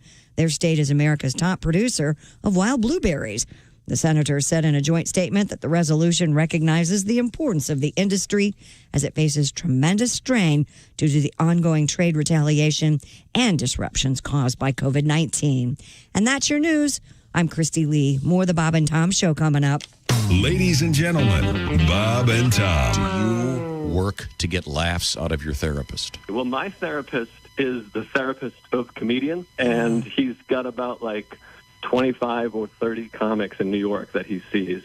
But sometimes you'll be in the waiting room and you just hear him dying laughing, and you're like, oh God, I got to follow this guy. A comic walks out Mike Vecchione or someone walks out, and then I do my session. I come out and Mark Norman is walking in. I'm like, this is the best lineup in the city. Bob and Tom in the morning and highlights all day long. The Bob and Tom Show, weekday mornings at 6 a.m. Eastern on Bob and Tom 24/7. Hi, this is Kostaki Economopoulos, and you are listening to Bob and Tom 24/7. New this season on the Bob and Tom Television Network. Look, up in the sky. It's a bird. It's a plane. It's the biggest set of jugs I've ever seen. It's Shirtless Girl! Posing as a topless dancer, showing off her pecs. No one knows her secret till she takes off her specs. She's Shirtless Girl. Shirtless Girl. With her special powers, she gives the bad guys fits. She don't use no gun, she stops them with her. She's Shirtless Girl. Shirtless Girl. Working in the chemistry lab one day, sophomore year, nothing seemed amiss. But that night, an amazing transformation took place. And the next morning, young Debbie Yabo woke to find... My God, I'm huge. I must dedicate these to fighting evil. Little did Debbie know that years before, on the planet Lactoid, a planet whose gravity was causing it to sag dangerously toward the sun, her father, Major Yabo, and Mother Teton sent their infant daughter. 2 at Q95. It's the Bob and Tom Show. Christy Lee has the forecast. Q95 Fox 59 weather brought to you by CarX. Sunshine early, chance for showers and thunderstorms this evening, high 85. Chance for rain overnight down to 60, and then sunny tomorrow with a high of 79. We're still set at 65. Thank you very much, Christy Lee. I want to thank my friend Dr. Lanter for helping fix up my eyes. Both Ace and I have multifocal lenses inserted inside our eyes. Ace got the brown, I got the blue. I got the distance correction with that laser. You got rid of my cataracts. What's that now? You got rid of my cataract. There you go. What are you driving these days? The classics. Dr. Lanter, Lanter. Dr. Lanter is a great surgeon, and he's the eye guy for me. And he also spotted something last year. I had a detached retina. That was scary. I can see some of your retina being distant and awful. I can see that. Detached. It wasn't an aloof retina. It was a detached retina. The point is, Dr. Lanter can help you out. Maybe you'd like to get some vision correction stuff done. Yeah, I can now wear off-the-rack sunglasses. That's a big plus. I don't have to wear glasses when I read, and I don't have to wear glasses when I drive. Thank you very much, Dr. Lanter. Fight him on Facebook, Dr. Lanter, Lanter. He's our man. Thanks, Doctor. Welcome back to the Bob and Tom Show. Thank you very much. I think I feel it. Feel what? Yeah, that vibe. I almost forgot about it. That Ace Cosby vibe. That Ace Cosby joke of the day thing. It's coming up. As a matter of fact, right now, let's just do away with anything else. We're going to get right to it. Please, ladies and gentlemen, he's our engineer. These aren't really jokes. These are comments about contemporary culture in the world we live in. Very good. Very good. Schrodinger's cat walks into a bar. Schrodinger's cat. Okay. Walks into a bar and doesn't. I guess we don't know until we open the bar. Oh, that's right. Wow, door's shut on the bar. Now we're back to that damn cat thing again. That dead cat thing? Okay, very good. There's some philosophy 101 professor going, he stole my joke. Yeah. He stole a dang joke. There was a funeral home, I think, in Central Ohio, Schrodinger's. That sounds like a funeral home. I think that's Schrodinger's or Schrodinger's. It does sound like a funeral home, right? Now, John, he may be dead, but he may be in the box. He may certainly be not. we don't know. Yeah, I know. I think it'd be at Schrodinger's. If they're in the box, they're dead. That's our guarantee. But my favorite part of Schrodinger's guarantee. We don't put them in a box unless they're dead. That whole theory is the cat has the asterisk over his eyes. He's dead. See, or is he? Let's see now. There's Willie. There's Josh. There's Chick. I'm Tom. We, of course, introduced Ace. And then we've got Christy Lee over there and Pat Godwin, the man and his guitar and his keyboard in the other building. I took your advice, Pat, started watching that Frank Sinatra documentary. Boy, that's great. Isn't it good? Yeah, it's good. I forgot about that. I saw the one on HBO, and I kind of like that one. I guess this is better than that one. Oh, this one is. This might be that one. Really? Because it's on Netflix now, but it was out that in one could be this one, though. Yeah. Yes, and this is. Well, what about, is there another? There's another one out there, though, right? Well, these aren't quite those, but they're both. Is that Sinatra, Schrodinger? Oh, wait a minute. I've lost my place. Well, how about old black and white stuff that you don't see very often out? It's just like great. Frank and Sammy Davis Jr. Yeah, that's. Oh, you know what? man. That's pretty funny. Frank did a lot for. I know. I'm not. Willie in the background. That's very funny. That's pretty funny. Could we get back to pizza? Yes. So I did some more research Top on 3 pizza. Oh, we can't do that. Bro. This is kind of. I was trying to figure out why is there a pepperoni shortage but not a sausage shortage? Yeah, why is there? Because they're both made from pigs, right? I assume. Well, the shortage isn't because there are a lack of pigs. It's because more people order pepperoni. Yeah, and I would say sausage is also, they probably have higher demand because there's breakfast sausage. Sausage is used in more places. Sausage is easier to get. This says it's more expensive to make pepperoni. I would think. The manufacture and labor costs of pepperoni are higher, hence the pepperoni shortage. When you get the frozen pizza, you take it home. Do you doctor it up? Do you add? No. I always add. You got to put What a do you little add to it? Add a little extra cheese, a little couple slices of pepperoni. Just sure. Oregano. Is that right? Oregano. There you go. See, you don't just go with what they decided that you should eat. Chick, are you a pizza dipper? Do you get sauces going on? I don't. I don't use the dips. I'm a big fan of dips. I love the dipper. Little bowl of ranch. Yeah. Oh, sure. Ranch bowl on of marinara. The garlic butter. Josh, you okay? I'm a big. The garlic butter is the thing. It's good. Yeah. You want to just dunk it right in there. I once saw a meme where it was somebody putting one of those Papa John's garlic butters in their Keurig. I thought that's about right. Yes, sir. Yeah. I had delicious pizza last night. Again, I recommend to anybody in this country, you should all move in next to my brother because he just makes pizza. It's awesome. It was insanely good. What was on your pizza last night? Just pepperoni, but it's just he has like some little sort of oven that's outdoors, bubbles and he and- walked oh, it it's over. delicious. It's crazy. He's the best cook in the whole Wait a world. minute, my brother. bubbles? You mean he heats it up and stuff? Wonderful. That's something. It's insane. Okay. Now, one of our listeners said, I've heard your news story about these so-called fish flops. Yes. These are they're more like slippers that look like fish. Yeah. These are so funny. Coddies? Yeah, and he's got a nice shot of them on his Cod, feet. get it? Cod. Oh, he's got them. Yeah. CODDIES. They are so weird looking. Imagine a big fish on the ground lying there. And you could slip your feet in the gills and your toes come out the mouth. When you go fishing, do you touch the fish? Yeah. Of course. Of course you do.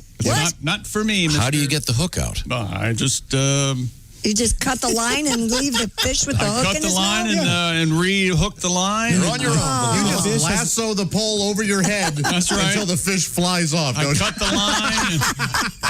And, Throws the fish back in. The fish I barely can touch the worm. Why don't you wear gloves? I never thought of that. That's what I do. Get yourself some gloves. The fish are all fishy. You believe that, Tom? Slimy. There is something though. Have you ever experienced this? You're having dinner with someone and they order the fish and you go, "How's the fish?" They go, "It's awfully fishy." Yeah. Really? Is it?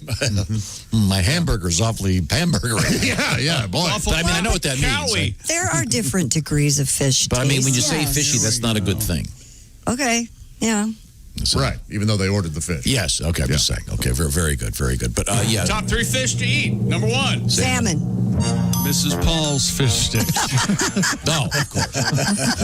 I didn't know the category was stoners. Am I wrong? The hot dogs of the sea. That's right. Number 2, Mrs. Paul's fish fillet. Christy, didn't you once say that when you Sea were... bass is my second. Didn't you say when you were a And kid... salmon, number 3. Didn't you say when you were a kid you had fish sticks every Friday? Every Friday. So that's why you hate them? Yes. Okay. Well, then we got to remember the Gordon's fishermen? Those fish. Sure. The fish, they're more like a chunk, like a nugget. I remember They were much better. fish sticks and macaroni and cheese. Am I wrong on that? Yeah, but I wouldn't eat macaroni and cheese as a kid because I didn't like cheese. So all I ate was fish sticks every Friday because we were Catholic and we were allowed to She have didn't meat. eat cheese, Jeff. No, No, she I didn't like didn't. it when she was a kid. No, she didn't like it. I only ate like 4 things. You know Tom what and she I are puts a lot on? alike in that area. You know what she puts on popcorn? Nothing. Well, I do salt. too. Maybe. Oh, I won't even put salt on it. Really? In fact, I desalt my pretzels. I do that because they put too much salt on those big pretzels. But I knock all that sauce off there. Why? I like the taste of the dough. I don't really like. I don't like the salt. In fact, I buy. When you're at the grocery store and you see bags of unsalted pretzels, you go, "Who buys those?" Me. No kidding? Yeah. Oh, I don't do that. Always on sale because no one else buys them. I'm sorry. Coming up, we're going to talk with the great sports writer, John Feinstein, see what's going on. His take in the world of sports, some interesting stuff in the world of sports. Great to see some action going on there. Congratulations to Marco Andretti on the pole for the 104th running of the Indy 500. Obviously, ordinarily, it takes place in May. It's coming up this Sunday. Man. It'll be on NBC. They're doing a great job on NBC. Yeah, they are. With that coverage, if you saw some of it of the various stuff happening over the weekend. Terry Lingner and his team. And looks fantastic. But, yeah, congratulations to Marco. And I was thinking you could do a variation of the Marco Polo game. I say Marco, you say pole. Okay. Very good. Ready? Marco? Pole. See, sitting on the pole, chick. Thank you very much for participating. Sitting on the pole all week long, he'll get pretty cold up there. We did it an hour, 2 hours ago, was maybe. the first to say it when he walked in here. And you're the ones that wait a bit. Don't talk about that. McGee invented it. Griswold perfected it. All right. I didn't hear him because he was talking. How? I mean, how is that not hurtful? How is that not hurtful? It can only be taken one way. That's your can't it? father acting that way to a co-worker. His father. Oh, father. You know what? I just about... Oh, the shame of it all. Now everybody will say, there goes the kid whose father is a Spoiled brat. Sylvester with a little slapback. What did I do? Now, I would like to. I'd like to see a kind of a survey of stoner pizzas. Oh, When people have to ad lib a pizza, if you will. Oh, I bet peanut butter's in there. yeah, Rolos. can you imagine answering the phone at a Domino's at 12 o'clock at night or 11 o'clock at night? Oh, boy. Gosh. Drunk or high? That's all I say. So listen, I want you to take pizza, and I want pizza to be the dough. I don't even want dough on it. I just want a base of pizza, cheese on there, more pizza, more pepperoni on top. Do you guys have chicken fingers? Yeah, I can just I think imagine. that's what it's like. Yeah, that is one of those tough jobs. It's like being the guy that is the clerk at a Chuck E. Cheese. And the kids can't decide what they want. Oh, the game. They need to give how many tickets you have. They need to give those people an award. That is so difficult. Now, coming up, we're going to talk with our good friend, comedian. Did I say comedian? I meant sports writer, John Feinstein. He's a funny guy. He's, kind of a funny guy. Great writer. Yeah, why not? And we're going to find out what his take is and all this stuff going on in the world of sports. And there is some really good news in sports. NBA with that new spit test. That is such a great story and very important. And the bubble working for the NBA right now. Now, on a totally different note, I want to ask you about something. ED, you know what it stands for? It's erectile dysfunction. And you're thinking, I've lost my mojo. I don't want to go to my doctor. Well, something new. They've got a whole new system now at a place called Roman. Roman is a pharmaceutical distributor, and they have some of those miraculous pharmaceuticals out there, and you can hook up with them just by going online, and you get a free online evaluation with a healthcare professional working with you to find the best treatment plan. If you are indeed, if there is a plan that is appropriate for you with the appropriate medication, Roman will ship it to you with their famous free 2-day shipping. It's a very straightforward process, discreet and simple. Just go to getroman.com/wood for that free online visit with a medical professional. ED used to be tough to tackle, but now you can get part of your life back with Roman, ROMAN. And the trick is to go to it this way. You go to getroman.com/wood. And if approved, once again, a special bonus, $15 off your first order of ED treatment. And once again, that online visit with a medical professional is free. And of course, the famous free 2-day shipping at getroman.com/wood. $15 off. Tell them the Bob and Tom Show sent you. That's getroman.com/wood. Coming up, we're going to talk with sports ace John Feinstein. This is the Bob and Tom Show. So, summer always makes me think of my mom. My mom was making breakfast. You know, she could make waffles using nothing but a pancake and a hiking boot. Nothing like the Vibram waffle. Really? I agree. Boom! You want waffles? There you go. Boom! There you go.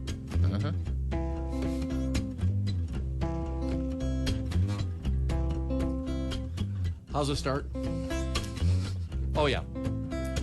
Sneezing from the pollen. The chain caught my shoestring. Hit the center bar on my bicycle and almost lost my bearings. I love summer. Good old summertime. I got sunburned on the soles of my feet. A lot of sand where the sun don't shine. Sunburned at the beach, in pain the whole darn night. So much skin peeled off my back, you could make a set of Samsonite. I love summer. Good old summertime. I got sand burned on the soles of my feet. A lot of sun where the sand don't shine. Putting on a cold, wet bathing suit. Mosquitoes and bees and tetanus shots in the derriere. Something's crawling in the foot of my sleeping bag, and flaming marshmallows in my hair. Drop and roll. Caught a baseball with my face. Potato salad in the sun. Salmonella steps up to the plate. Listeria gets the run. Oh, I love summer. Good old summertime. I got foot sand on the sole of my burn. A lot of feet where the sand don't shine. I got shine soot on the sole of my fence. Oh, Shine something soot. else. Yeah. Ah, thank you. Beautiful. Haywood Banks.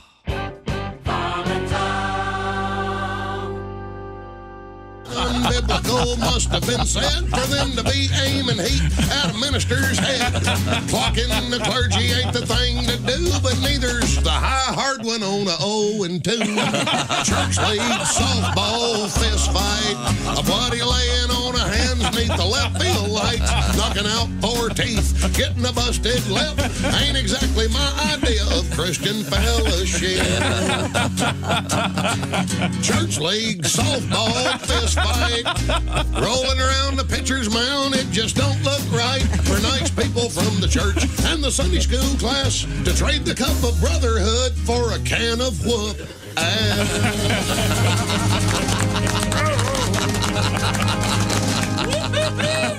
This is Bob and Tom 24/7. 24/7. 24/7. 24/7.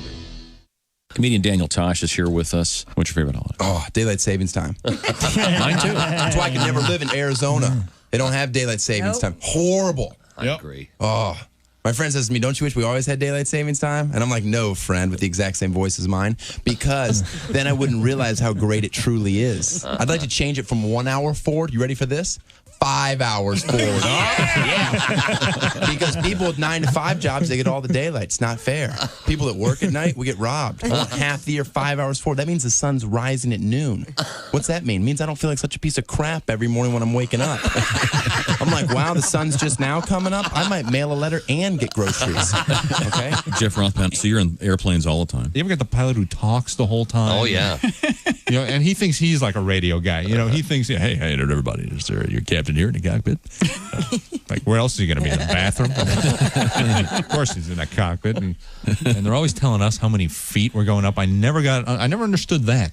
Why? 8:19 at Q95. It's the Bob and Tom Show. Christy Lee has the forecast. Q95 Fox 59 weather brought to you by the CarX Man. A great day. Sunshine. Okay, we start with a great day, and then you have a chance for great day. Showers or thunderstorms with a high of 85. Tonight, chance for showers down to 60, and then Tuesday, sunshine, clouds, and a high of 79. 66 currently. If they ever do a Ethel Merman one-woman presentation on Broadway, You're going to do it? I'd at least like a shot at it. Sure. I'm making a fair audition. Try it again. It's a great day. You nailed it. You got it. Marco's on the pole. I smell a Tony. I just smell something. Tony Soprano after playing basketball for an hour. What did she say? That's entertainment. What was her big song? That's it. No. There's no business like show business. There's no business. Now, we have a great guest coming up in a matter of moments. We'll talk with the writer John Feinstein. Among many other books, opened things up with A Season on the Brink, which a lot of Hoosier fans are semi-fans of or big fans of or hate.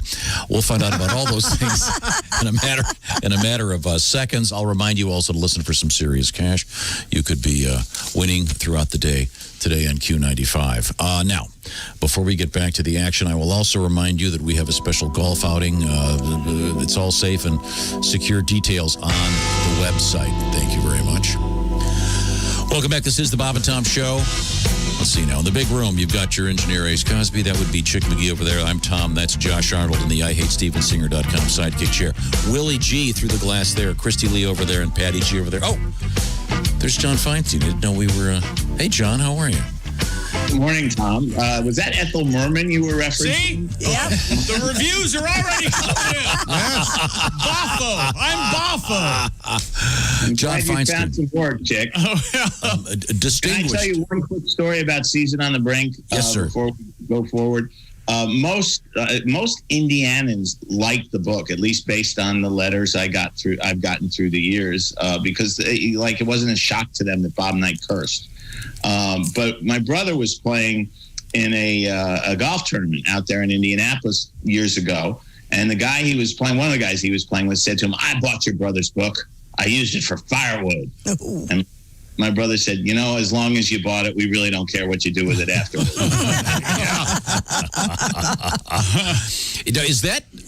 Is A Good Walk Spoiled your best-selling book?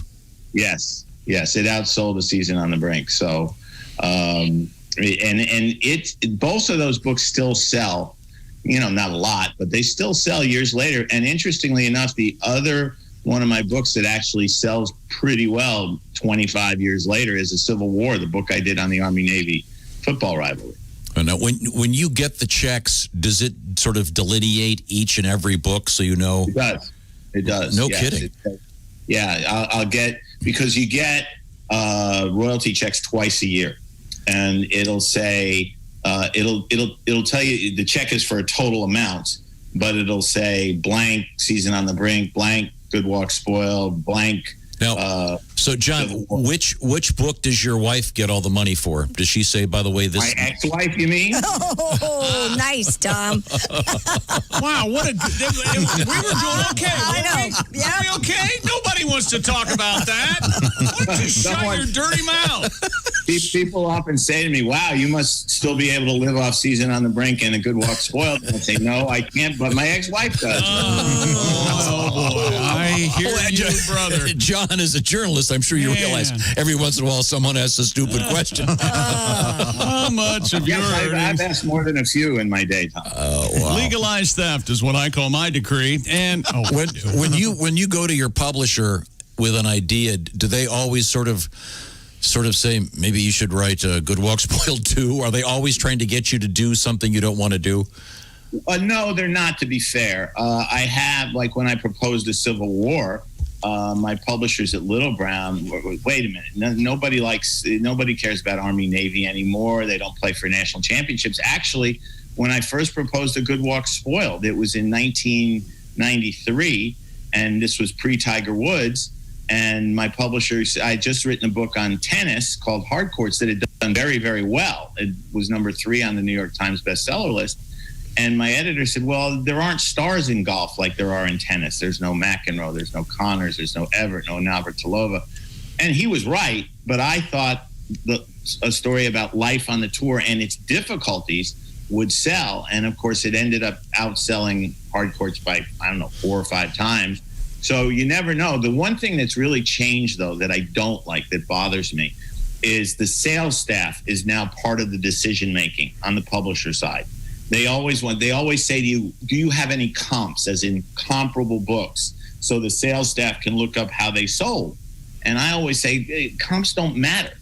I think after all these years, I know what's a good story better than a salesman does. And the problem is the salespeople still have sway nowadays, because publishing, like so many other businesses, has struggled in the last 15, 20 years. And so they're much more cautious than they used to be, even with guys like me who've written a bunch of books. What's do you know the split these days between books with respect to actual paper books versus digital? Yeah, it's basically 3 to 1. Hard hardcover books still outsell digital 3-to-1. But then you throw in audio, which has grown a lot in recent years, and that it used to be 3-4%. Now I think it's more like 10 or 15. Do you like to read your own? I do. I really do, both for fiction and nonfiction, because particularly in the case of fiction, where I created the characters, I think I have a better understanding of who they are and what they might say and how they might say it than an actor might. And in the case of nonfiction, even though I didn't create the characters, you can't create Bob Knight, I know the characters. I've spent time with them. So I think I can do a better job of expressing their voices. I've never heard you do your Bob Knight voice. Do you still have it in your repertoire? Well, you have to have a Midwestern accent, and you have to talk about the Big Ten Conference. And there are a lot of words that you don't want to blank and say, Tom. I thought I might catch you. Yeah. When you're reading one of your great, you have fiction for young people that's so good. Do you? But I've never heard you do the audio version. I've read some of the books. What do you do for the lady characters? Do you? Yeah, I don't go crazy. I don't. Try to talk like this. And by the way, I have a new kids book coming out next Tuesday. Thanks for bringing it up. Called what's it called? Game Changers. It's a basketball book, boys and girls. But the biggest challenge for me was in my first series of 6 books, the one that started with Last Shot, which I still get royalties from too. One of the main characters was very Southern. She was from Goldsboro, North Carolina. So I had to kind of talk like this. And fortunately, having gone to college in North Carolina, I can do a decent Southern accent. Okay. Now, I wanted to ask you something. I was thinking about all the changes with the Washington NFL football organization. And way to go, Chick. I have done. Chick's been talking about this forever, as have you. It looks like they're going to make the change. What do you think the leading name is in the real world out there? Well, they postponed picking a name for a year because they couldn't get all the logistics lined up in time for this season. So for this year, of course, they're going to be the Washington football team. And I feel badly I didn't take a patent out on it 10 years ago, because that's what I've been calling them for the last 10 years. Oh, yeah, that's right. Yeah. So I could have made a few bucks off my boy, Danny Snyder. But there's been talk about Warriors. To me, that doesn't get it done. It's still too close to the old name. I think my suggestion has been the Washington Justice, because they want to move back downtown to the RFK Stadium location, which is right near the Supreme Court. And given that social justice has now become an important thing in our country, why not call the team in the nation's capital the Washington Justice? And the fact that I have said this publicly means there's zero chance that will be I see. Have you seen Alex Smith is active and ready to play football? Chick, I worked with Alex Smith on my book Quarterback. Oh, that's right. Yes. When he was still in Kansas City. And he is, forget the injury happening. Go back before the injury. He is one of the best people I've ever met in sports. He's bright. He's empathetic. Throughout that process, the Chiefs had a very up and down year. They won their first 6, and then they lost 5 of their next 6. And Alex never once backed off from our weekly talks. He was always there, always available. He had no obligation to do it, but he did it without any complaint. And I was watching the game when he got hurt 2 years ago, and I literally had to walk out of the room because if you ever, they didn't show many replays of it, fortunately, but if you ever saw it, it was sickening. On the Joe Theismann level of sickening, which you probably remember back in 1985. And of course, I thought his career was over. I mean, the only question then was he going to live or was he going to lose a leg? And he's actually going to be in full-blooded practice this week. Is one of the most miraculous. If he never takes a snap, it's one of the most miraculous comeback stories in history. It says so much about who he is and who his family are. I hope, my only fear, of course, is that if he does actually play in a game, that he could get seriously hurt again because that leg has to be vulnerable. But if he comes in, takes one snap, and takes a knee and walks off the field and never plays again, he's the comeback player of the decade right there. It's an amazing story, and it's a story this franchise needs because it hasn't had any good news at all in recent years, and particularly in the last few weeks. What do you hear about the minority ownership rumblings that they are going to force Snyder to sell? Yeah. He hasn't lived up to his public trust, the last thing I saw. Well, I actually wrote a column saying that. I happen to believe that owners of major league sports teams, regardless of sport, do have a public trust because it's the public that allows them to function, allows them to have a team. In many cases, stadiums are built with tax dollars. I think Maryland, which is where the current stadium is located, spent $120 million on infrastructure when that stadium was built. That's usually a minimal price, but you ask the public to buy tickets. You ask the public to buy licensing gear. You ask the public to watch television so that TV ratings will stay where they are, and so the money will continue to pour in from networks. It all comes from the public. So I believe when people always say it's his team, he can do what he wants with. Well, technically, that's true. That's absolutely true. There's a difference, though, between having the right to do something and doing what's right. And Snyder hasn't done very much right in 20 years. He's insulted people. He's been rude. He went after when the economy tanked. He started going after season ticket holders who weren't able to pay for their season tickets, including a grandmother who'd been a season ticket holder for like 50 years. I mean, there are all sorts of horror stories about Snyder. I've dealt with him personally on a number of occasions, and he is a very rude, bad guy. Yeah. Regardless of what he's done with the football team, he's a bad guy. And if the NFL owners had any guts, they would take the Washington Post story, which revealed what was going on at headquarters and how so many women had been sexually harassed, and say, you know what, we're done. If 24 owners vote to force him to sell the team, according to the NFL bylaws, they can force him to sell the team. But they don't have the guts. They're an old white boys cabal. And so they're just going to sit there and let him go on. He hasn't appeared in public since they introduced Ron Rivera as the new coach. All he does is put out statements. He hides under a rock somewhere. Yeah. We're speaking with John Feinstein, sports writer. How do you like the current situation with both baseball and the NBA and hockey? It looks like the NBA got it right, as did the NHL. Do you think that baseball is going to be able to keep going? It's a great question, Tom. I think that the bubbles have worked. They worked for the Women's Soccer League. They worked for MLS. And they're working for the NBA and the NHL and for the WNBA. There have been minimal problems in all the sports where they've gone to bubbles. They've done a good job of organizing them and the logistics of them. Baseball didn't want to go in a bubble. The players didn't want to go in a bubble. And, right now the St. Louis Cardinals have played 8 games. The Los Angeles Dodgers have played 23 games. Because the Cardinals couldn't play for 10 days. The Marlins are well behind because they couldn't play for a while. So are the Phillies.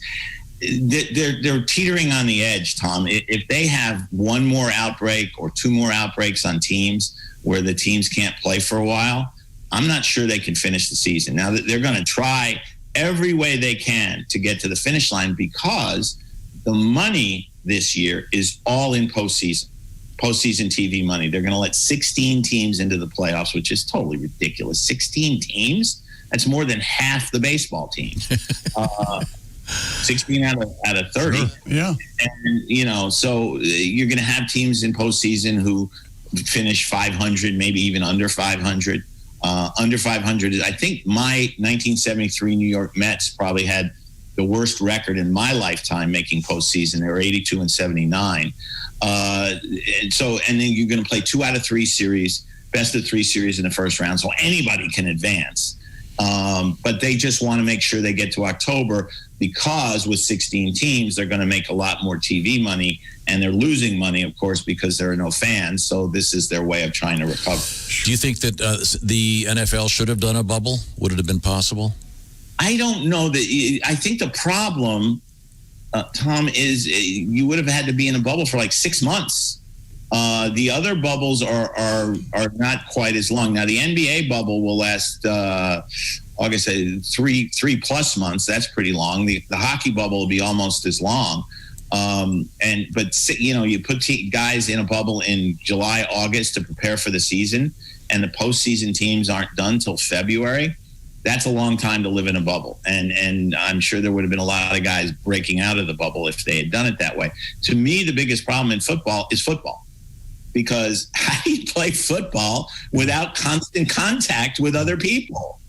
And it's not, it's not like fist bumps or elbow bumps or whatever. It's slamming into each other as hard as you possibly can. Yeah. So that'll be quite a test to see if they can get through the season. And the same is true of the colleges. 3 of the 5 major conferences are going to try to play. 2 of them, the Big Ten and the Pac-12, have opted out. Now the players are complaining that they want to play. I understand why players want to play. I completely understand that. I want to see the games. I'd like to cover the games. But we're in the middle of a pandemic, and it's not anywhere close to being over, no matter what anybody says. Now, on a lighter note, John Feinstein, your newest book is coming out next week, Game Changers. Is that correct? Yes, sir. And then, next Tuesday. And then what the big season for selling books is when? Post-Thanksgiving? Yes. Between Thanksgiving and Christmas, almost 40% of the books sold in a year are sold between Thanksgiving and Christmas. Have you been able to tell yet? Has the pandemic increased book sales, at least from your perspective? Actually, when my book, The Back Roads to March, which you guys were kind enough to have me on to talk about in March, came out, there's no question that a lot of people missing the NCAA tournament went out and bought the book as a minor replacement for getting to watch those games. When the book came out, the sales went really well right away. Unfortunately, though, a lot of the publicity was attached, as you might expect, to the NCAA tournament. I was supposed to be on the news hour the night before the tournament started. Needless to say, given that the pandemic had just exploded at that point, I was sort of pushed to the background or pushed completely off the show. Totally understandable. Yeah. And there were some other national broadcasts I was supposed to be on that were canceled. Fortunately, I did get to be on with you guys, which frankly helps every time. But it did help sales right out of the chute. And I hope people will be looking for reading material for their kids as they get ready to go back to school. Many of them going back remotely, including my 9-year-old daughter. But Game Changers is a book that I hope kids who are basketball fans will read. Well, John, it's always a great pleasure speaking to you. Good to see you guys. Yeah, it's good to see you. Right? Yeah. No, one last question. I know that you're a big swimmer. Are you able to swim? Are you swimming outside? I'm sorry? I'm a too big swimmer. I need to be a smaller swimmer. Yeah, me too. No, actually, we have a little pool in our backyard. It's 40 feet. It's not a real workout pool, obviously, but I've been getting in almost daily with my daughter, Jane, who's becoming a good swimmer. I think she's got the toughness I never had, and I'm not saying that as a joke. I mean, she really is determined. And so we've been swimming most days. And this week, for the first time, the pool I normally work out in is open in a limited basis, and I hope to go and get in there and see what kind of shape I'm in after swimming in a 40-foot pool all summer. Okay, turn. Okay, John, yeah, exactly. We got to run. I mean, I never get tired. Okay, thanks, John. We'll talk to you again soon. Thanks, Tom. Good to see you guys. Stay healthy. Yeah. John Yeah, Feinstein is a great sports writer, and he's got columns in the Post all the time, and he's out there on Never Twitter. talk long enough, what seems like, with that guy. When we come back, Christy, what have we got? Oh, we have a lot to go over. We still have that corn maze message we never got to last week. Ghost cruise ships in the news for you, Josh. Ooh. And a fire tornado. That's cool. That doesn't sound good. Scary. The Yeah. fire tornado. Coming up. This is the Bob and Tom Show. This is the Bob and Tom Show. Tell us what you think. Call 888-BOB-TOM-1. More of the Bob and Tom Show next.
Hi, this is Drew Hastings, and you're listening to Bob and Tom 24/7. Hey, Drew Hastings. I'm Mark Allison on a Monday, August 17th, 2020. Hope you had a great weekend hanging out with your friends and family, did something fun, but now it's back to the grind. But we'll help you get through a day with laughs and fun right here on Bob and Tom 24/7. Reno Collier on the way.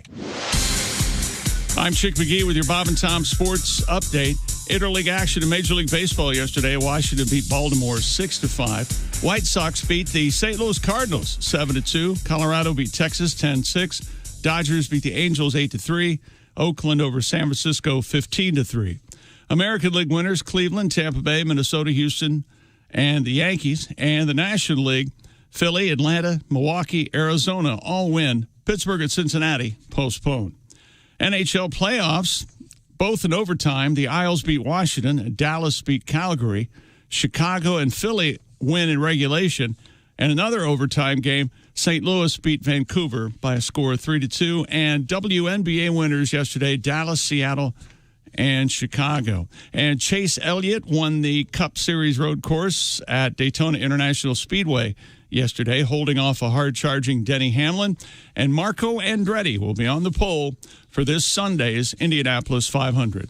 I'm Chick McGee, and that's your Bob and Tom Sports Update. Ladies and gentlemen, Bob and Tom. Bald eagle taking down a drone in midair. Eagle's drone team is considering what it can do to reduce the possibility of a repeat bald eagle attack. What sound does a bald eagle make? Chick is close. Yeah, that's it. Yeah, they screech. Oh, do they? Oh, Chick has it. Yeah. Wow. Willie, I'd like to hear yours again. If we I think that's David Lee Roth. Might as well. Bob and Tom in the morning and highlights all day long. The Bob and Tom Show, weekday mornings at 6 a.m. Eastern on Bob and Tom 24/7. Good morning, sunshine. Bob and Tom 24/7, 24/7, 24/7. Kevin Pollak is our guest. This is something that interests me. You do, for example, you do a tremendous Johnny Carson. What are all of your guys going to die off pretty soon? I mean, you've got, is that a concern? Because one of the things about our life now, with all these TV channels out there, there's so little commonality. Yeah, you know, we're the classic impressions when we were coming up. You know, was Edward G. Robinson when we were little kids. We're right. Going, who the hell's that? Yeah. And now you've got people in their 30s going, Johnny, who? Well, that's why I had to bring along Christopher Walken. There you go. For the kids who love him. I'm a huffer at heart. I don't know if you saw the Fat Boy Slim video, but I kick it old school. That's great. Have you interviewed Christopher Walken? No.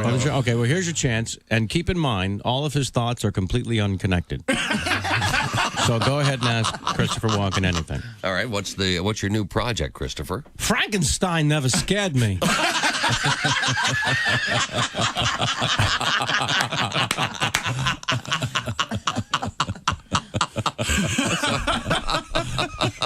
So how long have you been working on the film? Marsupials do. And when's its release date?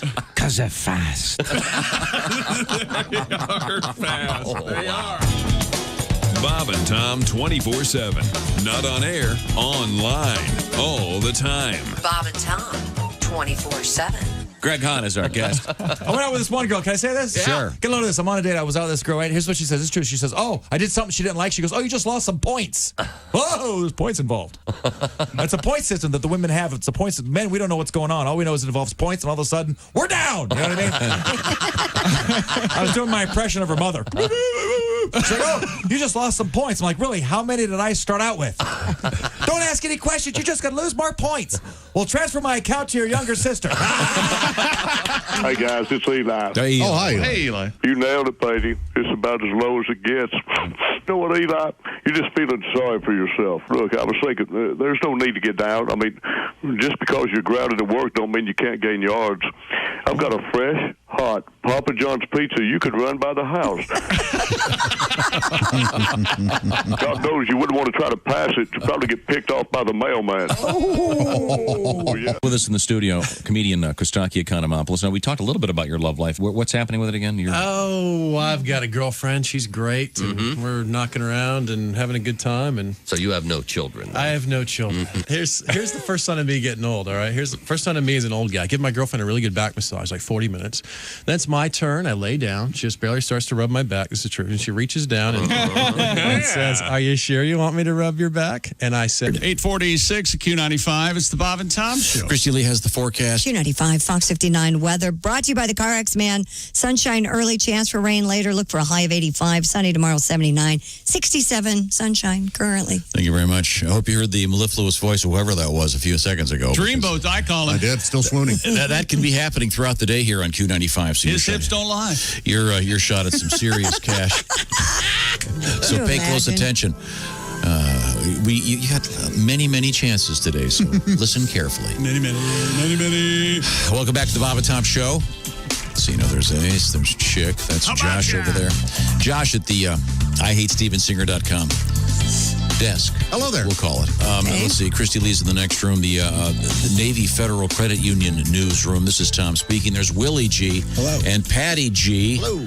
Over there. It's good to see you, Pat. We'll get a song out of you in a matter of moments. But Christy, you teased a couple things. What's going on over there? Yeah, the wildfires that are raging in Northern California produced a flaming vortex known as a fire tornado on Saturday afternoon. 2020's been kind of rough. Yeah. Maybe it's not nuts, right? Maybe not something new called a fire tornado. What do you think? Yeah, the National Weather Service Reno issued a warning for residents in Lassen County that evening. They stated a pyrocumulonimbus cloud capable of producing a fire-induced tornado. Did you see a picture of this emerged from a nearby wildfire. Yeah. It's a tornado on fire. Those fires, I guess, they're so gigantic. They create their own weather systems. That's how these things start, I guess. Man, it's nuts. Did you see a picture of it, Josh? I've seen it. I've seen video of one before. According to meteorologists, tornadoes produced by wildfires are extremely rare, fortunately. Yeah. The name, it sounds to me like a drink at Benihana. A fire tornado? Yeah, sounds I can't believe I'm saying it. That's amazing. Yeah, that fits perfectly. Could we get some sushi before we start? And could I get the fire tornado? Fire tornadoes all around. Maybe they can put the fire tornadoes, have them attack the murder hornets. Call it a day. Yeah. I don't think you want to combine those two powers because it might just make them stronger. You're right. That's a sci-fi original. Yeah, then they're fire hornets. Next thing you know, you got Iron Zero. What's the shark movie? The Sharknado. Sharknado. Yeah. Based on an actual phenomenon. Isn't that weird? They happen maybe twice a year. That's true. Anybody watch Shark Week this weekend? Yes, plenty of it. Oh, did you see Mike Tyson? No, I didn't bother watching that one. Oh.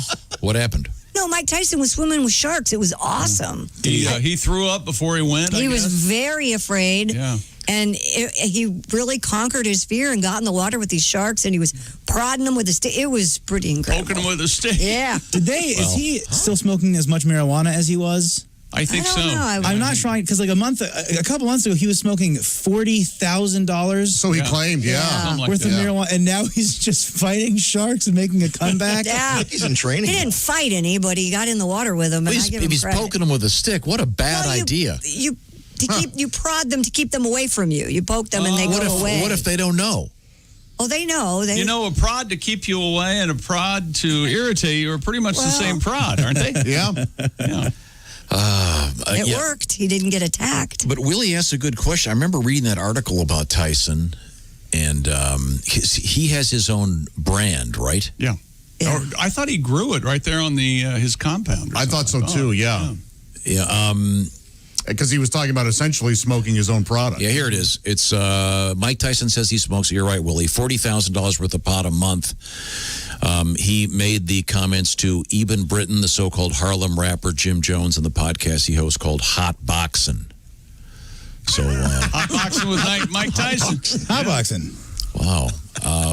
But that's quite a bit. That's $10,000 a week. I just think it would be so funny if Discovery Channel is doing this thing where Mike Tyson has to go fight a shark, and before he gets in, he has to spark up. If he just gets to go to his trailer and... That's right. But that's $1,000 worth of weed a day. Yeah. A little more than that. Yeah. Isn't $1,000 of weed a bail? That's a lot. That is so much. It's not possible. Yeah, No, he no did way. not appear to Well, be. I mean, unless you're grossly overpaying. Well, unless you're... I mean, for all we know. I thought he was growing it. Maybe Mike's bad at math. All right, Mike, about to sell you an eighth. As you know, eighths cost $1,000. That's why we call it an ace.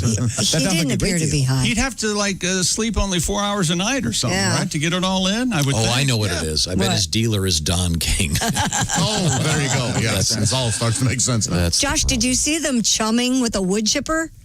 No, I didn't see that on one of them either. They were throwing fish directly into a They wood were chipper? throwing these huge fish into this wood chipper. Oh, that's brilliant. And You know what? shooting it out. I'd rather do that than swim with a shark. Throw fish in a wood chipper. It was so disgusting.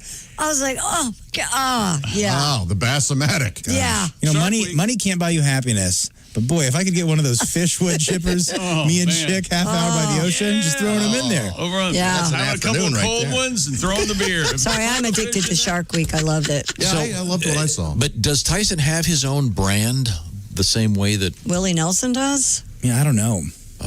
Yeah, because I thought he was growing it on his own ranch. Well, we'll see. But now he does have that fight coming up, right? Is that definitely going to happen? They moved it back to, it wasn't September, now they moved it back to November, right? November, yeah. Yeah, November something. Okay. Well, now we do have the wood chipper from Fargo.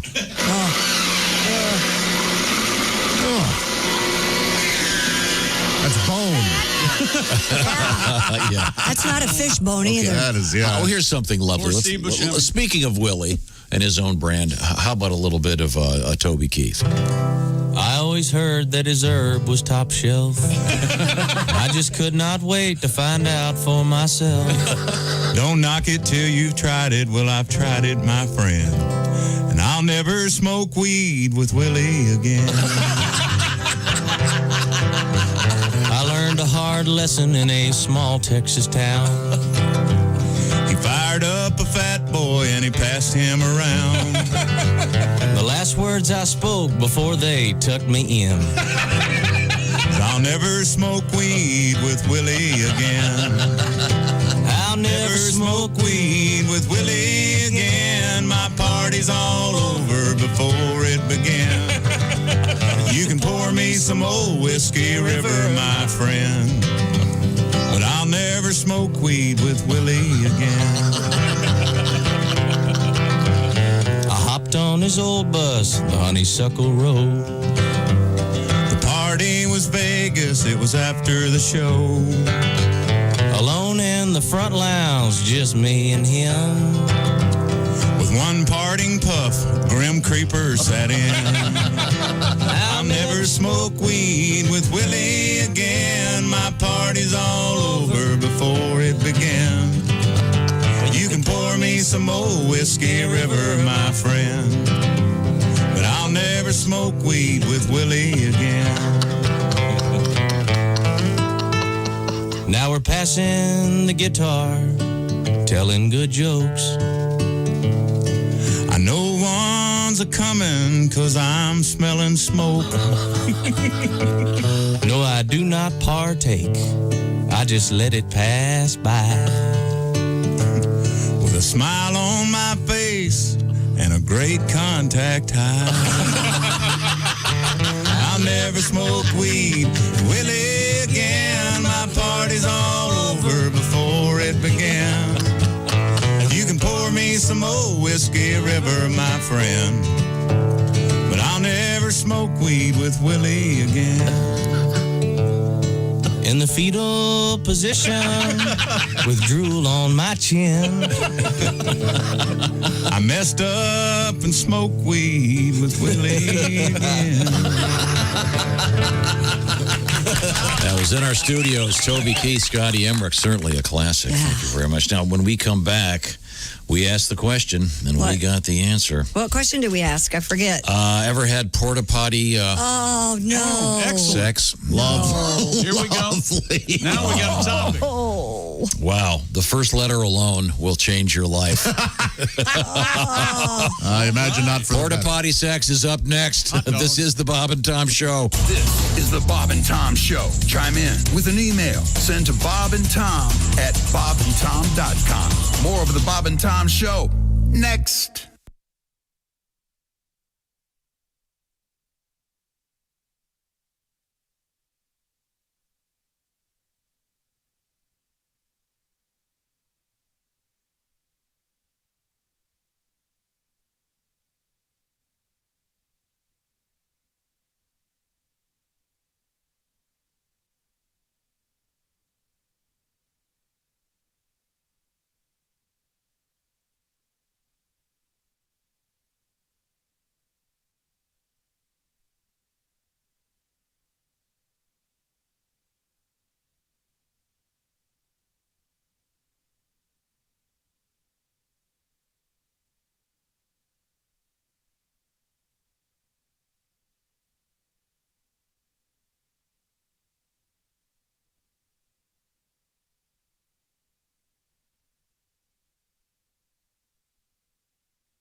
Hi, this is Augie Smith. You're listening to Bob and Tom 24/7. Hey, Augie. Mark Allison here with you. Monday, August 17th, 2020. It's the laughter after the Bob and Tom Show. We call it Bob and Tom's Work Farce. Ace Cosby, your host. Keep your smile going all day and keep your coworkers guessing what's making you so happy. It's really just a lot of fun without really too much effort right here on Bob and Tom 24/7. Hi, everybody. Christy Lee from the Navy Federal Credit Union News Desk. Speaker Nancy Pelosi is calling the House back into session this week to vote on a bill prohibiting the U.S. Postal Service from implementing any changes to operations or level of service. The action comes amid growing concerns the Trump White House is trying to undermine the agency during the coronavirus pandemic while states expand mail-in voting options. Cruise ship passengers had temperatures checked and took COVID-19 tests on Sunday so they could set sail on what is being billed as the first Mediterranean cruise after Italy's pandemic lockdown. The cruise ship company MSC has made the procedures for crew as well as passengers part of its new health and safety protocols. The MSC Grandioso departed from the port of Genoa Sunday evening for a 7-night cruise. Earlier this month, the Italian government gave its approval for cruise ships to depart from Italian ports. The cruise around the Western Mediterranean, though, limited to 70% capacity. And the United States Senate has approved a request to designate July as National Blueberry Month at the urging of senators from one of the country's most important blueberry growing states, Maine. Senators Susan Collins, a Republican, and Agnes King, an independent, called for the designation. Their state is America's top producer of wild blueberries. The senator said in a joint statement that the resolution recognizes the importance of the industry as it faces tremendous strain due to the ongoing trade retaliation and disruptions caused by COVID-19. And that's your news. I'm Christy Lee. More of the Bob and Tom Show coming up. Ladies and gentlemen, Bob and Tom. This is a tribute to the story in Lake Superior. These guys rescued a swimming moose. Oh, yeah, that's more quite than 1,000 feet offshore. Just the antlers poking out like a shark's dorsal fin. The fellas, hold my beer. I'm jumping in. Moose rescue. Moose rescue.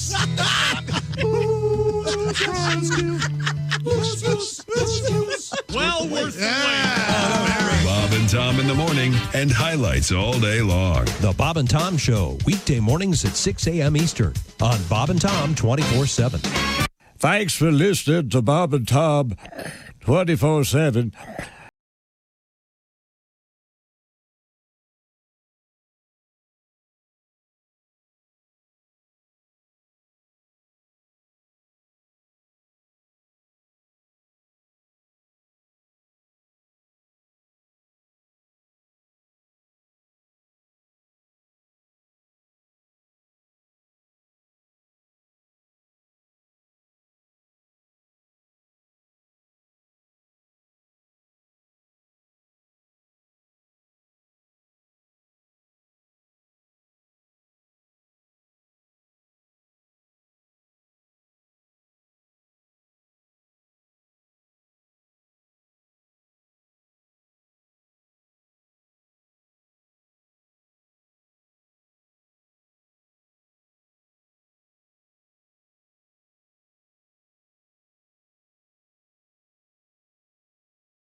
o'clock at Q95. It's the Bob and Tom Show. Christy has the forecast. Q95, Fox 59 weather brought to you by CarX. Sunshine today. We do have a chance for showers and thunderstorms possible this afternoon.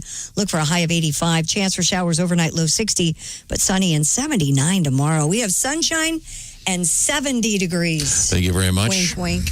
I say Marco, you say Pole. Marco. Pole. Marco. Pole. That's right. Marco Andretti on the pole. That's so awesome. The 104th running of the Indy 500 coming up this Sunday. And a special edition of this show starting at 11. So, yes. When? Sunday. Yeah, we're working Sunday, John. Take your Monday off. Get the sleep in. Time and a half? Yeah, no, Ace got it right. We get Monday off Ace afterwards. can have Monday off if you like, Ace. We don't. Now, by the way, I want to talk about our friends at Window Nation because they are currently invading Josh's house. It's a country of windows. It's, because they just put up their 1 millionth window. And Josh, what's happening at your place? Oh, I'm getting some windows replaced. I can't wait. They've come out. They've done all the measuring. They've checked everything out, and they did the consult with me. And boy, oh boy, they're going to be put in quite soon. Look, you get deferred payment for 2 years of Window Nation, 50% off all style windows, including their clear glass, and you can put zero down and pay. He's going to keep working that joke till it gets pay zero interest for 2 years, all at windownation.com. He's plucky. There you go. Once again, that's windownation.com. Just put in their 1 millionth window. Deferred payments for 2 years, 50% off all styles, and they've got more than 1,000 styles. Plus, these windows are designed for central Indiana and the climate that we have here. So, zero down and pay zero interest for 2 years. That's windownation.com. You'll be getting experienced installers, and they've been helping out Josh. Yes. And we'll tell you how everything comes out in just a couple of weeks. Good to have him along. This is the Bob and Tom Show. Happy to be here once again in the big room with Ace, Chick, and Josh. This is Tom speaking. Willie Griswold is right over there. Christy Lee is right over there. Hey. Pat Godwin is over in the other building. We've got him closed-circuited right in here. But right now we turn over to Christy Lee to see what's going on. A new tourist attraction has cropped up in the UK. Ghost cruise ships. Oh. Due to the coronavirus, cruise ships that would normally be sailing the Mediterranean and Caribbean islands are now anchored in the English Channel off the coast from Portsmouth to Plymouth. The ships, which illuminate at night, have drawn both locals and tourists as a sightseeing attraction in and of themselves. Certainly. One reason the ships are anchored in the Channel involves cash-strapped companies trying to avoid paying fees to dock at ports. You can't get on them, though, right? You can just go look at them. Yes. What? Yeah. Yeah. All right. Can't you scuba to them and sneak on and never catch you? Never. Theoretically. Well, I think the buffet'd be closed. Dun, dun, dun, dun, dun. The ghost buffet. A ghost buffet. Now, Pat, I know you worked on the cruise ships as a comedian for years. 3 years, actually, yeah. Do they have ghost comedian? They do now. George Carlin on stage. Oh, wow. Mitch Hedberg. Richard Jenny, ladies and gentlemen. Wow, sorry. They're all dead. What? So there are no real ghosts involved in this story. No. So I don't know why they're calling them ghost ships. It's kind of misleading. It's more fun. Yeah, I guess. drive to the coast to See a ship that's Look, lit up? there's Boo. Do you think it's fun? Scary. This is fun for you. Isn't It's a it ghost weird? ship. They still find ghost ships every now and again. Just a vessel out there floating around, nobody on it. Some they're been lost for decades. They just appear. I The don't know. Bermuda Triangle. How creepy. Yeah. You can't deny that. That's compelling evidence. You want to hop on board, see if anyone's hiding in the hole. Man. Ugh. Well, that's Some a shame. people say they go through a tear in time. That's right. Yeah. Which is what Nessie does. In and out. They say there's a tear in the time in space exactly right. in Loch Ness, and In Loch Nessie Ness. just goes in and out. And Cool. Yeah. Back and that's- forth.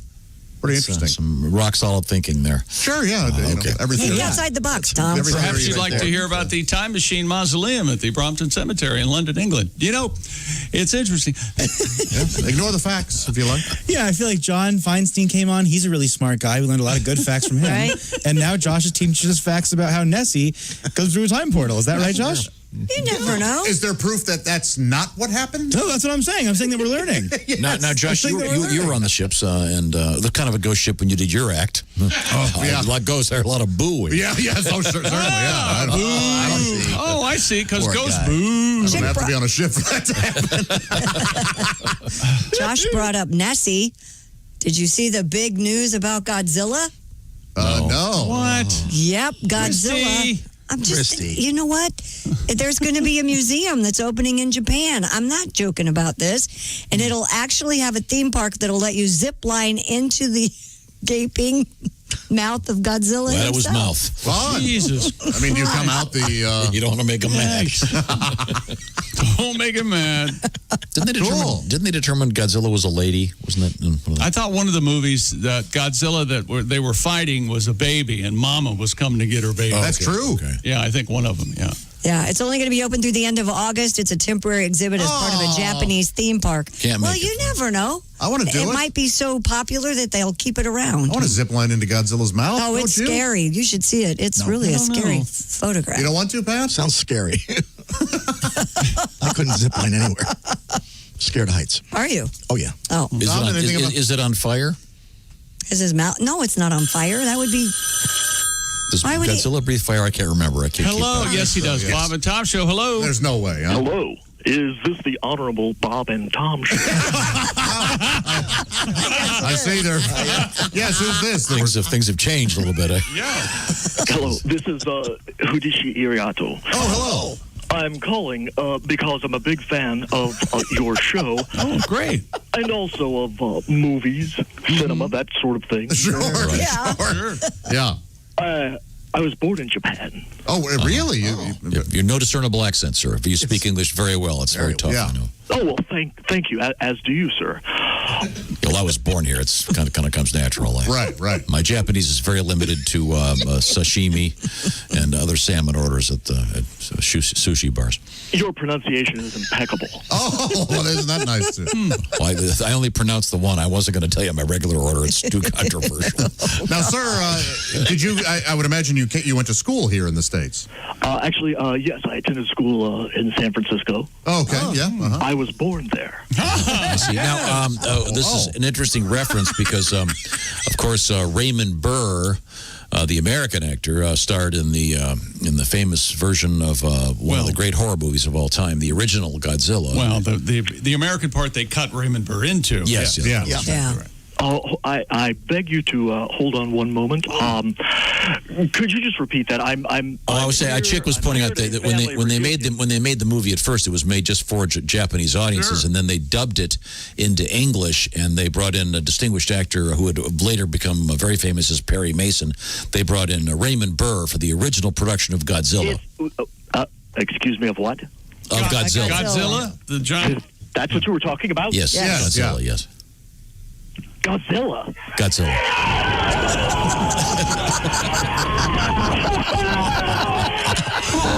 They say you can't teach an old dog new tricks. They're wrong. And just when you thought Godzilla was out of the news, oh no, a stash of 1980s era beer and gum discovered behind the walls of the mystery section at a Washington library. Walla Walla Public Library Director Aaron Wells Walla Walla, Washington. said the library's been undergoing renovations because it's closed right now to the public due to the coronavirus pandemic. I bet people who live there refer to it as Walla. They don't even they don't go Walla Squared. Time. Yeah, The city's so nice they named it twice, chick. Here at Walla, that's true. The demolition revealed 5 full cans of Ham's beer and an opened pack of Godzilla Heads gum inside a bag. What a weird find. Noticing that the alcohol was missing a warning label that was required on beer cans after the late 1980s, library staff determined the stash had been hidden for at least 30 years. Interesting. Has to be underage kids. Oh, yeah. Who else takes gum to a beer party? Yeah. Hey, Nobody Bobby. will tell we've been drinking. I got the beer. You get the gum? That 30-year-old gum still more fresh than any gum in a baseball card pack. Yes. Back in the days when the library wasn't just a bunch of computers. Well, now we have a Walla Walla Washington promise here. I wanted to talk about this very briefly. We were talking about the fact that you're commando today. Yes, of course. No. Have you ever had interpersonal relations of the most intimate type in a porta potty? That's so disgusting. Oh boy! How did this come up again? I don't know. You brought it up. It was the first break. The porta potty. There was a story about flower pots being installed. Oh yeah, bars. Amsterdam. That's being right. in the And they flower tried to put up porta johns, but You ever humper in the dumper? I haven't. Well, Humper and the Dumper. You mean dumpster? That sounds like a nice book. Humper and the Dumper. Roadside Stories by Josh Arnold. Yeah, or the unpublished Dr. Seuss. Humper and the Dumper. Cindy Lou Who. We have a number of communiques regarding interpersonal relations of the most intimate kind in a porta potty. This first one, I can't even say either of this guy's names. They're too filthy. No. They're just very. We'll just call him BD. Oh, hey, BD. The question: have you ever had sex in a porta potty? The answer: Afghanistan. 114 degrees, wooden porta potty. Whoa. Best sex of my life. Whoa. Okay. That, my friend, should appear in a movie. Yeah, that part wasn't in the Hurt Locker. Interestingly enough, letter 2. This is from Mr. AP. 2005, Baghdad, Iraq. Okay. Operation Iraqi Freedom. 2 soldiers were caught doing it in the Porta-John. 102 degrees. Oh, I was going to say, maybe it was that same couple. My goodness. Yeah, this one, I got a letter over here, too, and this one says it in all caps. Of course I've done it in a porta potty. And then I used to have fun alone in Iraq in a porta potty for privacy. So porta sex in May in the U.S. isn't so bad. I don't think doing it by yourself counts. Does it? No, but this is location. Right. You're in a porta potty. It's 100 degrees. It's going to stink. I know. Sure. Well, you're sleeping in a barrack. You have gang showers. Where else are you going to do it? I guess. Yeah. Wow. One time I had to roll a joint in a porta potty, and it was the most anxiety-inducing, terrifying thing. I just walked out, the weed spilled on the floor, and my friends go, "Did you get it?" I go, "It's gone. Don't worry about it. It's gone now. We just got to go. We're gone." This one, now we're back stateside. Okay. All right. Porta potty. Again, I can't use the name. It's the answer is yes. I don't recall much about it. Location, Dayton, Ohio. The date, St. Patrick's Day. By the way, my boss opened the door. Oh, my, so oh, my. Apparently caught in the porta potty. Wow. Okay, now does this count, Christy? I don't know. This guy did it during Bike Week in Daytona in one of the large handicapped porta-johns. Those are just slight. If it's still one of the freestanding, plasticky ones. If it's freestanding, okay. then yes. Okay, so it's not that the limousine ones. Deluxe That trailer. Yeah, okay. Freestanding one hole. Yeah, exactly. Okay. So we At least he had a little more room. We have standards there. Dear Bob and Tom, does sex in a Greyhound bus bathroom count? No. I mean, it counts as sex. Yeah. Does not count for this survey. However, If we get back to that on one. another day. Boy, when the love bug strikes, huh? Oh, yeah. Well, I feel like, what's the game show hosted? What's the most unusual place you'd made whoopee? Bob Eubanks, Newlywed Game. Sadly. Yeah, that's a great moment in television. Coming up, we got an email. Somebody's got a problem with me. Oh, really? What'd you do? I don't know why that would ever happen. I don't know why that would happen, but apparently. Also, we'll talk with our friend, comedian Reno Collier. What else have you got coming up over there, Christy? Well, we have beer turned into renewable energy. And would you pay a guy to watch him eat? To watch him eat? Yeah, watch the guy eat. This is apparently a big thing. Weird. I guess there are dozens of these websites. Yeah. Yeah, this and the thing of watching people open presents. I don't know if they pay to watch him, but people do watch people eat and watch. Mukbang videos. Yeah. But this guy's getting paid.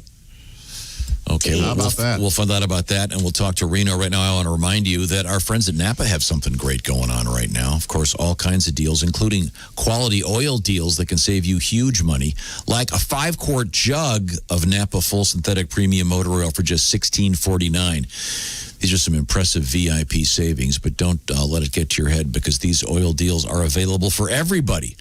Once again, that's a 5-quart jug of Napa full synthetic motor oil for $16.49. Quality parts, helpful people. That's Napa know-how. General States pricing. Sale price does not include applicable state, local taxes, or recycling fees. This offer ends at the end of the month, August 31, 2020. So check it out. 5-quart jug, Napa full synthetic motor oil for just $16.49. That was me playing the jug, Tom. Josh has got his own jug band. I could not figure what you were doing over there. Looked like you were trying to French kiss an ear of corn. It's very, very disturbing to glance up and see that. Thanks to our friends at Napa. Coming up, comedian Reno Collier, and a great story about. Does anybody know the height of their vehicle? No, I don't. 6 feet. You ever go to a garage downtown and it says it's got that little thing and you're thinking, well, God, do I measure it? I don't know. Somebody didn't measure. You'll see what happened next. This is the Bob and Tom Show.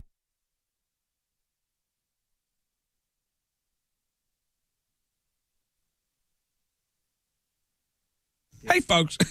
Boom. It's me. And you're listening to Bob and Tom 24/7. That's 24 days and 7 days a week and 24 like the show with the guy who whispers all the time and saves the world. And Bob and Tom 24/7. Hey, it won't blow up the world. Hey, if you missed today's show or you'd like to hear it again, we will have that for you. It's Bob and Tom's all-day replay beginning at 1 p.m. Eastern. We'll replay today's show back-to-back and then back-to-back again right here on Bob and Tom 24/7. Christopher is your host. More of the Bob and Tom Show coming up. Hi, everybody. Christy Lee from the Navy Federal Credit Union Entertainment News Desk. Kelly Clarkson will return to host the Billboard Music Awards, which is now set a date for October 14th. It will be her third time as host. The awards had been scheduled for May, but were called off because of the coronavirus pandemic. Production details for the show will be announced later. What might a duet of Dolly Parton and Jimmy Fallon singing All I Want for Christmas Is You sound like? Well, you're going to find out October 2nd, like it or not, when the song appears on Parton's holiday album, A Holly Dolly Christmas. It also features Parton singing duets with Miley Cyrus, Michael Bublé, Billy Ray Cyrus, Willie Nelson, and her brother, Randy Parton. The album will be a mix of originals and Christmas classics. And Elvis Presley fans still paid their respects on the anniversary of his death this weekend, but in a socially distanced way. The Memphis Commercial Appeal reports the traditional candlelight vigil past Presley's grave at Graceland was still free, but limited to 720 ticketed visitors, maintaining their distance. Masks were mandatory. Concrete barriers limited the flow of vehicle and foot traffic past Graceland. Presley died in 1977. And that's your entertainment news. I'm Christy Lee. More of the Bob and Tom Show on the way. Ladies and gentlemen, Bob and Tom. Do you work to get laughs out of your therapist? Well, my therapist is the therapist of comedians, and he's got about 25 or 30 comics in New York that he sees. But sometimes you'll be in the waiting room and you just hear him dying laughing, and you're like, oh God, I got to follow this guy. A comic walks out Mike Vecchione or someone walks out, and then I do my session. I come out and Mark Norman is walking in. I'm like, this is the best lineup in the city. Bob and Tom in the morning and highlights all day long. The Bob and Tom Show, weekday mornings at 6 a.m. Eastern on Bob and Tom 24/7. Hey, it's Roy Wood Jr. You're listening to Bob and Tom 24/7. Bob and Tom, all the time, in your ear. This is a little love song I wrote some years back. It's actually a sort of a breakup song. I'd always dedicated to all the wonderful women who treated me like a load of crap over the years. And it's a little love song. All right. Woke up this morning and you were gone. Found a note. It said so long. You said this love would last our lives. I hope your face breaks out in hives. I hope you die a painful death. I hope you choke on your next breath. You screwed me up. You done me wrong. I hope you die before too long. Hope you have a heart attack. I hope your breasts get really slack. You were my girl, but now you're not. I hope you die. I hope you rot. 'Cause I don't want to be your friend. I only want your life to end. You're back in town, someone else's gal. I hope you drown in the love canal. I hope you die a painful death. I hope you choke on your next breath. Screwed me up, you done me wrong. I hope you die before too long. I hope you die before I end this song. Hope you die. I really, really hope you die. Die, die, die, die. You and die. Thank you very much. Thank you. Hey, guy, it's Ken Tarmac. You're listening to Bob and Tom 24/7. Take that to the bank. 24/7. I know. Jimmy Schubert is our guest. Any other interesting news headlines, Christy? The FBI has identified the source of the virus-like blaster infection. 9:21 at Q95. It's the Bob and Tom Show. Here's Christy with our weather forecast. Q95 Fox 59 weather brought to you by CarX. Going to be a great day. We start out with plenty of sunshine. There is a 40% chance that a shower or thunderstorm might pop up this evening. High 85. Chance for showers overnight, low 60. Sun and clouds tomorrow, 79. Sunny, 70 right now. Thank you very much, Christy Lee. You'll be listening for your shot at $1,000 multiple times today. And you might hear Mima Liflewis' voice and answer that. I'm not sure. Just to pay close attention. I want to remind you also, we've got the Bob and Tom golf outing. It's going to be a benefit, of course, for the Riley Hospital for Children. And it's going to be at Top Golf Wednesday, September 16th in the afternoon. So it should be a lot of fun. Of course, socially distanced, et cetera, et cetera, et cetera. So we hope to see you there. Once again, check out all the information by going to the website Q95.com. Don't forget, some cash coming up, so pay attention. This is the Bob and Tom Show. Welcome back. There's Ace. I'm Tom. That's Chick. That's Josh at the IHateStevenSinger.com sidekick desk. We are joined by Willie G over there. Hey. In the other room. And then behind the glass again over there, it's Christy Lee. Hola. Pat Godwin's being closed-circuited in from the other building. The other room. I'm thrown a little bit. By Reno? Yeah, Reno looks like he's gone Amish. That's getting. You want to buy some jelly? That beard's getting pretty serious. It is, man. It's getting seriously white and red, and I don't know, man. I got a whole bunch of lineage I didn't know about. I got all kinds of color coming in. Good. Okay, good to know. Reno, the topic is a simple one. I don't know how this exactly came up, but have you ever had the most intimate kind of interpersonal relationships in a porta potty? Gosh, sure. Really? No, you haven't. Seriously. Work in construction? How you think I got that job? What I like to do, I like to sit in there. I like to do it, and then the payoff is when they clean it. They just throw the door open and hit it with a fire hose. Thank you, Josh. Thank you. Well, it would appear that some of our soldiers apparently take advantage of this because I guess there's not a lot. Yeah, he's right. There's not a lot of privacy, as Chick mentioned, I would think. Well, I'm sure we'll get more letters. Don't forget Bob and Tom at bobandtom.com. Okay, We'd love to hear from you. I know this sounds crazy, but in my head, a wooden porta potty in Iraq sounds cleaner to me than a plastic porta potty at Lollapalooza. Okay?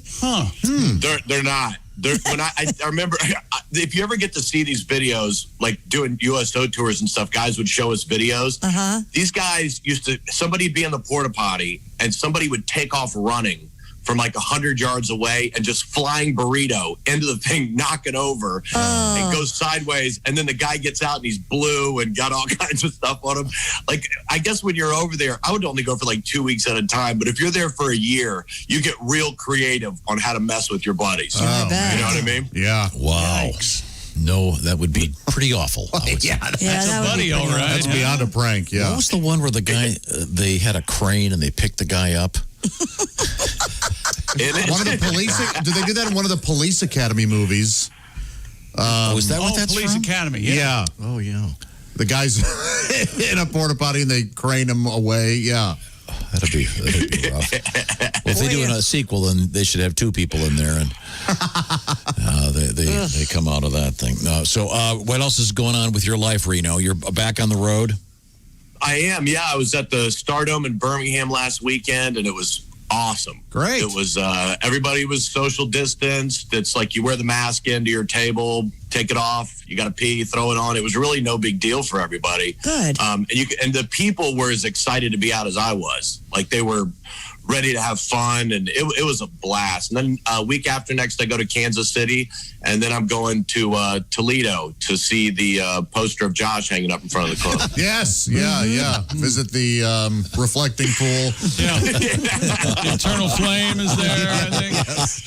The tomb of the unknown comic. Okay, I'm sorry. That's somebody else. Well, it's time now for us to review today Well, wait a history. minute. Let me get to this email first. Oh, sorry. Dear Chick, my name is James, and I'm from Michigan. Hey, Yes, James. Yes, Chick, Michigan. Uh-oh. Wondering why you have a problem with Michigan. If it wouldn't have been for Michigan, you would not have Tom writing checks to you because of Michigan. I love this guy. Okay. In my opinion, it's the best state in America. So if you have a problem with it, why don't you come on over here to Michigan and I'll fight you. I'll fight you. I'll fight you. That's so weird that Tim Allen's still writing emails to us. It says, P.S., say hello to Josh for me, and then P.P.S., how about you? There you go. Okay. Hi, There you James. go. He loves you. How about me? You know that you're a Buckeye? No. Time now for is this today in history. Here's Tom. Born in this state in 1786, Davy Crockett. Davy. King of the Wild Frontier. Davy Huh? Yeah, Crockett. inventor of the crock pot. President. Or that of the Of the crock wild pot. frontier. I heard that, Willie. Thanks, Christy. I'm not buying he killed a bear when he was 3. Yeah. You know, even as a kid, I was like, killed him when he's 3. That made me think I could do it. Killed him a bar. I don't know. When my little sister was 3, she was pretty mean. I think she could take one down. Oh, yeah. Davy Crockett. I had the hat. Was he the coonskin cap was guy? that the reason? Yeah. Wasn't there like a shortage of raccoons or something in the 50s? Because of the craze of There was a craze of the hat. Yeah. Oh, that's terrible. That never really took off. You don't really see those very often anymore. There were coonskin caps everywhere there for a while. Yeah. That always makes me think of Daffy Duck when he calls Elmer Daniel Boob. David Crockett, Daniel Boo, and the whole thing there. I think the Come on, coonskin Daniel cap Boo. and the rabbit's foot went away for a good reason. I think when I was a kid, both of those were faux. Oh, were they? Yeah. The rabbit's foot was not actual rabbit's foot in the... I would hope. Yeah. The raccoon hat. I think we had a raccoon tail on the aerial on one of our cars. Oh, a real When one? I was a kid. Okay, yeah. I think so. Now, to answer Willie's question, is there a crock pot company that is like the Davy Crockett? Crockpot? Crockpot? It's called the Crockett Pocket, and it fits in your pocket. Gets very hot. Real hot, yeah. Big warning label on the Haven't you side. always wanted a travel crock pot? Of course you have. Try the David Crockett. A taste change, and this next birthday proves it. 1893, Mae West. Oh, sassy broad. See me sometime. Yeah. I never got her. You always thought she... I always thought she was She was a very man. masculine, you thought, right? That was Humphrey Bogart, Mae What West. was that? She was... Come up and see me sometime. But a lot of her stuff was really quite filthy, some of the language she would use. Oh, And it was yeah. before the standards of the motion picture industry. She got away with... Lots of Yeah. Okay. See if you guys know who this is. Born in 1913, W. Mark Felt. Oh, the pen guy. Yes, he's the inventor of the pool table surface. No, he was inventor of the ink pen. The felt tip pen? Oh. Non-ball. Deep Throat. Oh, yeah, Felt. He was the second in command. They made that official, right? Yeah. He there's a great book about it. Yeah. So someday. Yeah, Liam Neeson played him in the movie. I thought okay, not Not Hal All the President's Holbrook. Men, Hal Holbrook, of course. 1960, the great actor Sean Penn. Oh, he is a good actor. And they're doing a table read of Fast Times at Ridgemont High. And he's not doing Spicoli, but they've not said what role. I would imagine he'll play Mr. Hand. You think? I hope so. Yeah. God, I hope so. Well, that would be funny. Yeah. Good for him. 1963 birthday, John Gruden. Oh. Ace, you want to take that one? Your buddy? Well, Frank Caliendo, and you can have a party today. Yeah, happy birthday. Yeah. Now, when we go back in time once again in history today, Billy the Kid kills his first man on this date in 1877. And he was only 4 and Have a you ever half. seen a pic? Yeah. Have you ever seen a picture of him though? Like, I mean, it's not Emilio Estevez. He doesn't look any. He's got like one eye cocked. Have you ever seen the real picture, Billy? I'm not even sure he was actually shooting at people. He might have been aiming at a can and just popping stuff. He's got one eye that shoots down. Wow. Yeah, it's great. He looks like he's like 3 foot tall. I don't know. I love that. Well, Billy this the says Kid he only stuff. killed 9 people. So by today's standards, kind of not even a good rookie season. And this is an easy one. On this date in 1969, Christy, what ended on this date in 1969? Our moon mission? No, good guess. The Woodstock Music Festival. But technically, it ended because the music went all through the night. So technically, it would have ended tomorrow. Boy, some smelly car rides home. Yeah. Yeah. Mud. Oh, boy. Wow. And on this date in 1978, the first transatlantic balloon flight. Huh? Yeah. This is a thing? Well, that's Phineas Fogg? Pretty scary, don't you think? Yes. Yes. I wouldn't want to take a balloon across the ocean. No. Yeah, what if the I'm wind? not, there's 3 people in the balloon, right? If you want to impress me, this should be a game show on TV where it's like you have to ride in that balloon for 5 days transatlantic with your ex-wife and her sister. Well, we know that didn't go No, very hold on. well. And the show is called Basket Case. Or hot air. Hot air, yeah. Get me down. Yeah. Or the JFK Jr. story. I'll take my chances with the Sharks. I love it. I'd watch that show. You'd watch that, wouldn't you? Oh, sure.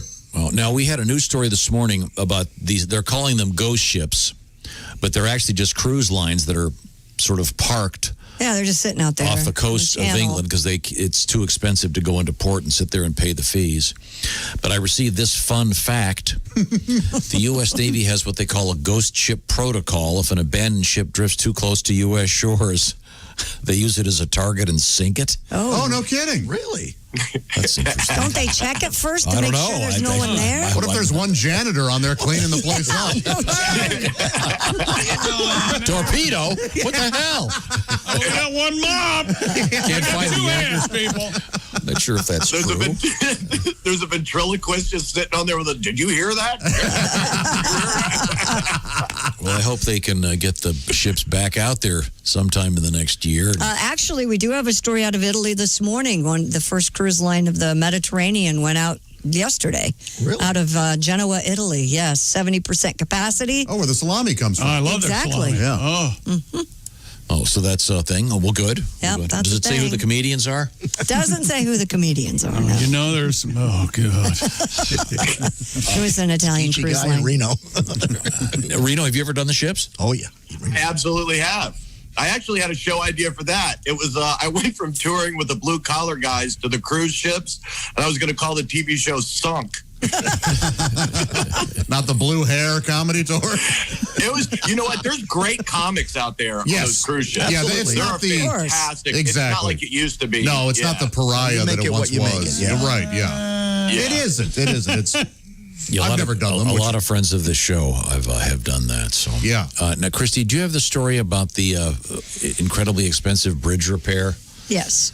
A historic covered bridge in Long Grove, Illinois has been damaged just one day after reopening. The Robert Parker Coffin Road Bridge. Coffin Road. Yeah, which dates Good back God. to 1906, had been closed for repairs after it was seriously damaged by an overweight box truck back in 2018. Locals celebrated its reopening Friday, but within 24 hours, a yellow school bus attempted to drive through the bridge and became stuck. Oh, boy. Sergeant Christopher Covelli of the Lake County Sheriff's Office said the bus driver ignored a GPS alert warning her that she should not proceed with the type of vehicle she was driving. The bus's tires had to be deflated to remove the vehicle from the bridge, and charges are now pending against the 44-year-old driver. I have an idea. What's that? Why don't they, before anyone goes under the bridge, have sort of a cutout of the bridge, say 300 yards away from the bridge, and say, like that they would at a roller coaster. Right. If You must be this tall. You must be this small to go through this bridge. Yeah. Wouldn't that be a lot simpler? So then if they'd go through it and knock the plywood over, don't go ruin the bridge again. That is a good idea. Well, I mean, also, isn't there some sort of approved route? I don't see how anyone, if she's driving a bus, I don't see how anyone lets her take it on that street. On the Well, the bridge, GPS tried warning her, but she ignored it. Yeah, I guess. I got this. The wheels on the bus go round and round. The beams on the bridge go crack, crack, crash. The sweet hereafter. So I guess they're now repairing the bridge once again. But again, sometimes you go to a garage, you're downtown or whatever, and they have the height, no cars. And do you know how tall your car is? Of course not. I don't know how tall my car is either. It's an SUV. It's got a little bit of height. But at least those garages usually have some type of a foam bumper. Yes, So they if do. you- yeah, when you go in. You hit that, then you... Yeah, you know not to proceed. She does. Well, there are two bridges I go under all the time near here, and I can tell that both of them have been hit by a large truck because there are huge dents in both of them. Man, oh man. So at some point, what's the old joke? The guy's driving the 12-foot high truck, and the guy's driving a 12-foot high truck, and he sees the sign, bridge clearance 11 feet. He goes, looks around. I don't see any cops. I'm going to go for it. That's funny. That's like that old joke about the Cajun who goes up to it and he's driving. He's like, I know I don't want to fight Clarence. He's 11 feet 8. Well, thank you, Reno. Now you've got the week off, and you've got another gig. Yeah, this weekend I'm off. Then I go to Kansas City and then to Toledo, and then Pat and I have some shows coming up in Indiana. Oh, cool. Right. Okay, cool. We'll talk about those when the time is right. Thank you very much. I got lost in the mail. Thanks, guys. I'm going to tell everybody in Toledo that you said get your ass. Thank you very much. Love Reno, you guys. Collier. Bye, See you, Reno. Man, see you, dude. Right now, I want to talk about something you don't want to hear about. It's ED. Tell it. Well, if you've got erectile dysfunction, it's not easy to talk about, and maybe you don't want to go talk to your doctor. That's where Roman comes in. If you've lost your mojo, pay close attention, because all you really need to do now is grab your phone or your computer and talk with a medical professional via the internet. It's all done very discreetly, and Roman is the way to go. It's ROMAN. It's a pharmaceutical distributor. With Roman, you can get a free online evaluation with a medical professional and ongoing care for ED from the comfort and privacy of your house. A healthcare professional will work with you to determine what is the best treatment plan. If a medication is appropriate, Roman will ship it to you with their famous free 2-day shipping. Very straightforward process. Find out more at getroman.com/wood and complete that free online visit. ED, tough to tackle, but now with Roman, you can complete the whole online visit once again with a medical professional and take care of it and get continuing coverage, as they say, to make sure that you're doing the right thing. GetRoman.com/wood. If approved, you'll get $15 off. This is a brand new offer. Once again, GetRoman.com/wood today. If approved, you get $15 off your first order of ED treatment. And of course, their famous free 2-day shipping. GetRoman.com/wood for $15 off. That's GetRoman.com/wood. Tell them the Bob and Tom Show sent you. Coming up, we have a goat in the news. Yeah. For hire. Or for something. Okay. We'll find out what it is. This is the Bob and Tom Show. This is the Bob and Tom Show, brought to you in part by Navy Federal Credit Union, proudly serving the armed forces, DoD, veterans, and their families. Our members are the mission, insured by NCUA. This is the Bob and Tom Show.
Hey, guy, it's Kid Tarmac. This is Bob and Tom 24/7. Kid Tarmac. Hey, subscribe right now at no cost to the Bob and Tom YouTube channel. That's right. Head on over today, click that red button, and join over 100,000 other Bob and Tom fans from around the world as subscribe members to Bob and Tom's YouTube channel. Won't cost you anything. It's perfectly free, and you can be watching Bob and Tom tonight, Monday through Friday, 8 p.m. Eastern, 5 p.m. Pacific. Plus, there's Bob and Tom archives and highlights there on the YouTube channel. It's a wormhole you can crawl into and never leave if you'd like. Subscribe now. No cost at all, perfectly free, and you're listening to Bob and Tom 24/7. I'm Chick McGee with your Bob and Tom Sports Update. Interleague action in Major League Baseball yesterday. Washington beat Baltimore 6-5. White Sox beat the St. Louis Cardinals 7-2. Colorado beat Texas 10-6. Dodgers beat the Angels 8-3. Oakland over San Francisco 15-3. American League winners Cleveland, Tampa Bay, Minnesota, Houston, and the Yankees. And the National League, Philly, Atlanta, Milwaukee, Arizona all win. Pittsburgh and Cincinnati postponed. NHL playoffs, both in overtime. The Isles beat Washington. Dallas beat Calgary. Chicago and Philly win in regulation. And another overtime game, St. Louis beat Vancouver by a score of 3-2. And WNBA winners yesterday, Dallas, Seattle, and Chicago. And Chase Elliott won the Cup Series road course at Daytona International Speedway yesterday, holding off a hard-charging Denny Hamlin. And Marco Andretti will be on the pole for this Sunday's Indianapolis 500. I'm Chick McGee, and that's your Bob and Tom Sports Update. Ladies and gentlemen, Bob and Tom. Bald eagle taking down a drone in midair. Eagle's drone team is considering what it can do to reduce the possibility of a repeat bald eagle attack. What sound does a bald eagle make? Chick is close. Yeah, that's it. Yeah, they screech. Oh, do they? Oh, Chick has it. Yeah. Wow.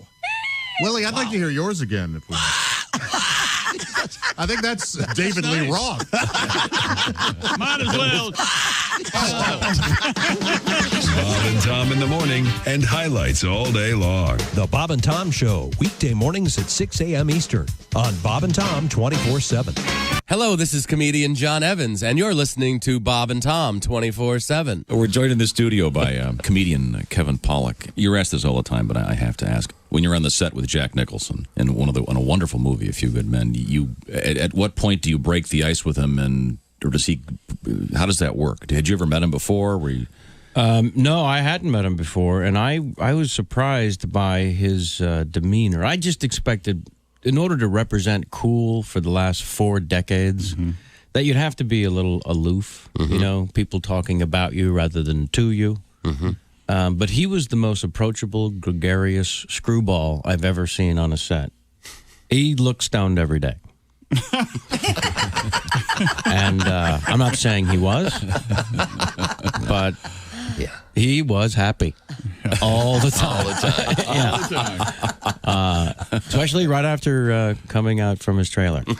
Very, very happy and relaxed. Yes. And seemed kind of sleepy.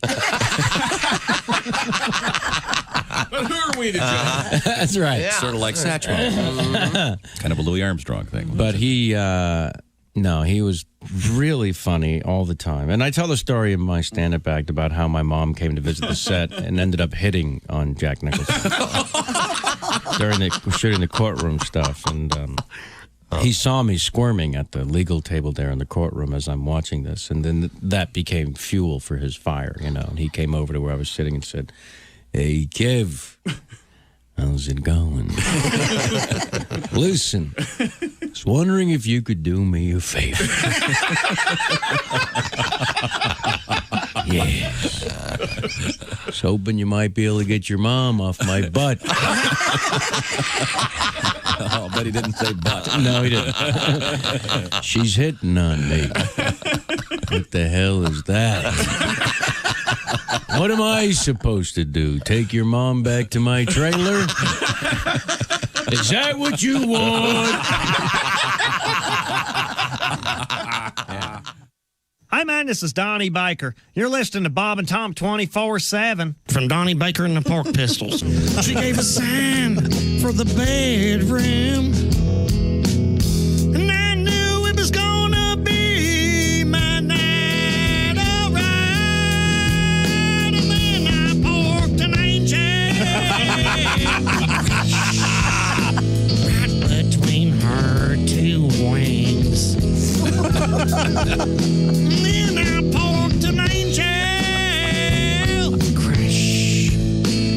9:45 on the nose at Q95. It's the Bob and Tom Show. Christy has an update in the weather. Yeah, sunshine today with a chance for showers and thunderstorms popping up this afternoon, evening. High 85. Sunny tomorrow, 79. 73 right now. Oh. Thank you very much, Christy Lee. Be listening for your shot at $1,000 coming up multiple times today on Q95. So you could be a little bit richer. Find out about our little golf outing. It's going to be fun. It's a benefit for the Riley Hospital for Children. It's coming up.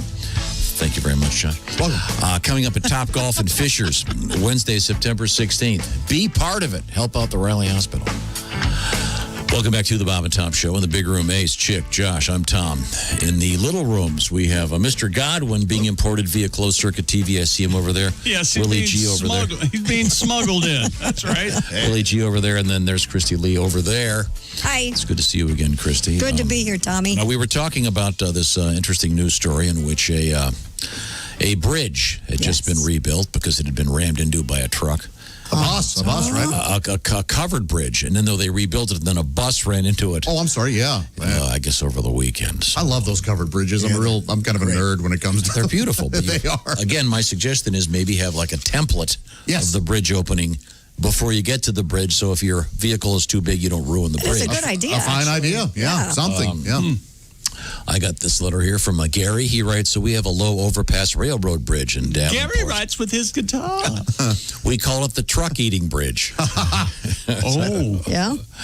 Years ago, they installed an overhead crossbeam 3 blocks away with chains and metal plates hanging down at the bridge height to warn trucks what was ahead. When struck, these plates clang loudly and make quite a ruckus. There are also 6 giant yellow signs telling of the danger. At least 4 trucks a year get caught. Oh, man. The bridge. So, okay. But again, if you're driving a truck, maybe you're just your first day on the job. Sure. You don't know how high it is. Yeah, you think you can make it. Once again, you look around. I don't see any cops. I'm going for it. Okay. Now, I believe it's time for us to learn what we... No, I'm sorry. I almost forgot. What? Is it time to learn what we learned on today's show? Well, we have time for... We already did history. Oh. What the hell is going on here? Do you have time for another story, Christian? Yes, an Arizona city official who'd been making $107,000 a year resigned after an investigation found he had used city workers for an outside consulting job, and he was paid with a goat. A goat? That's not the kind of bribery you usually hear about. No, you don't. Frank Stevens, the now former water resource portfolio manager, was hired as a consultant to help the farmers get irrigation water from a property association. One of the farmers told the investigator that they gave Stevens the goat because Stevens had said, quote, he liked the animal and would keep his kids happy when they came home from school. Aw. Doesn't seem all that like he's a bad guy. No. What's the big deal here? Really? Just go ahead and give it to him, though he broke the law. Is that right? That's right. Seems like a nice guy. I don't know if it's a different law, but I know with sheep, you can get in a lot of trouble for this. You take a sheep, it's called embezzlement. Willie. I don't know if we should let him get away with that. I thought it was brilliant. Oh, your dad liked it, Willie. You're right up his alley right now. Okay, this says a goat costs between $100 and $300. Oh, come on. That seems like a very nice goat. That's your Cadillac of goats. Well, you're telling me I can go out today and for $100, a couple hundred, I can give me a couple of goats? Yeah. Sure. That's I don't know if you're zoned. I bet you are. Do you have a fenced-in yard? No, but I mean, the more the fun, they can share them with the neighbors. Well, you put a invisible fence on them is what you do. Yeah. Does that work for goats? Keep your goat in the yard. Well, sure, I would Work say. for Jimmy. His son. Put it on his kid. Well, let's review what we've learned on today. Time now for Things We Learned, brought to you by Grainger. Delivering the products that keep your facility running is what Grainger does best. They've been doing it for 90 years. Visit Grainger.com for whatever you need, whenever you need it. Grainger, for the ones who get it done. Thank you, Grainger. It's a great look. They're called fish flops. And they're kind of like flip-flops, but they're kind of like slippers, but they're big rubber fish that you put on your feet. Can you imagine how bad your feet would sweat in those things? I'll let you know. They're from a company called Coddies. I'm getting some. Coddies. They're really fun. Which one are you going with? The salmon, the mackerel? I'll probably get the bass. And maybe my brothers will get something in their stockings this year. No. Fishermen all. No, they'd love them. Yeah. They're great. They're very, very funny looking. We've got some pictures of them in the various Bob and Tom social media spots. Let's see. Josh sneezed during the show. I did. I immediately cranked up my UV air sanitizer. I don't blame you. I probably got it. Oh, fine. Chick pointed out that you can Google pretty much anything these days. That's right. Including, things you might need: a shovel, lie. Or YouTube. Queen. Instructional video. Whatever you need, man. It's right there. A world record in the underwater bench press. Stupid. Scary.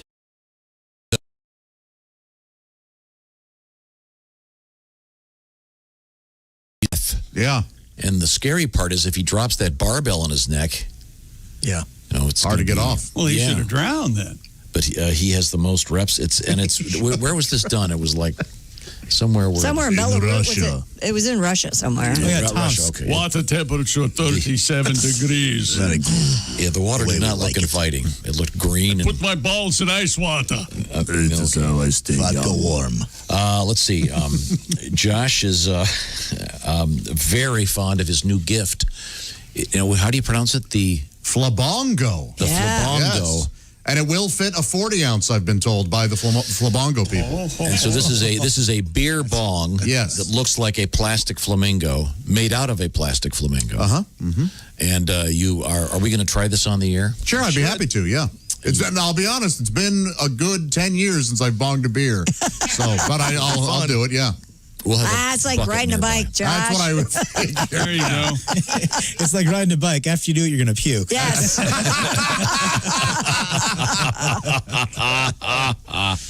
We talked with John Feinstein. He's got a new book coming out, and he's always an interesting guy to speak to. He's got a bunch of great books out there, including some good books if you have kids that are interested in sports. He's got some books for young people that are very good.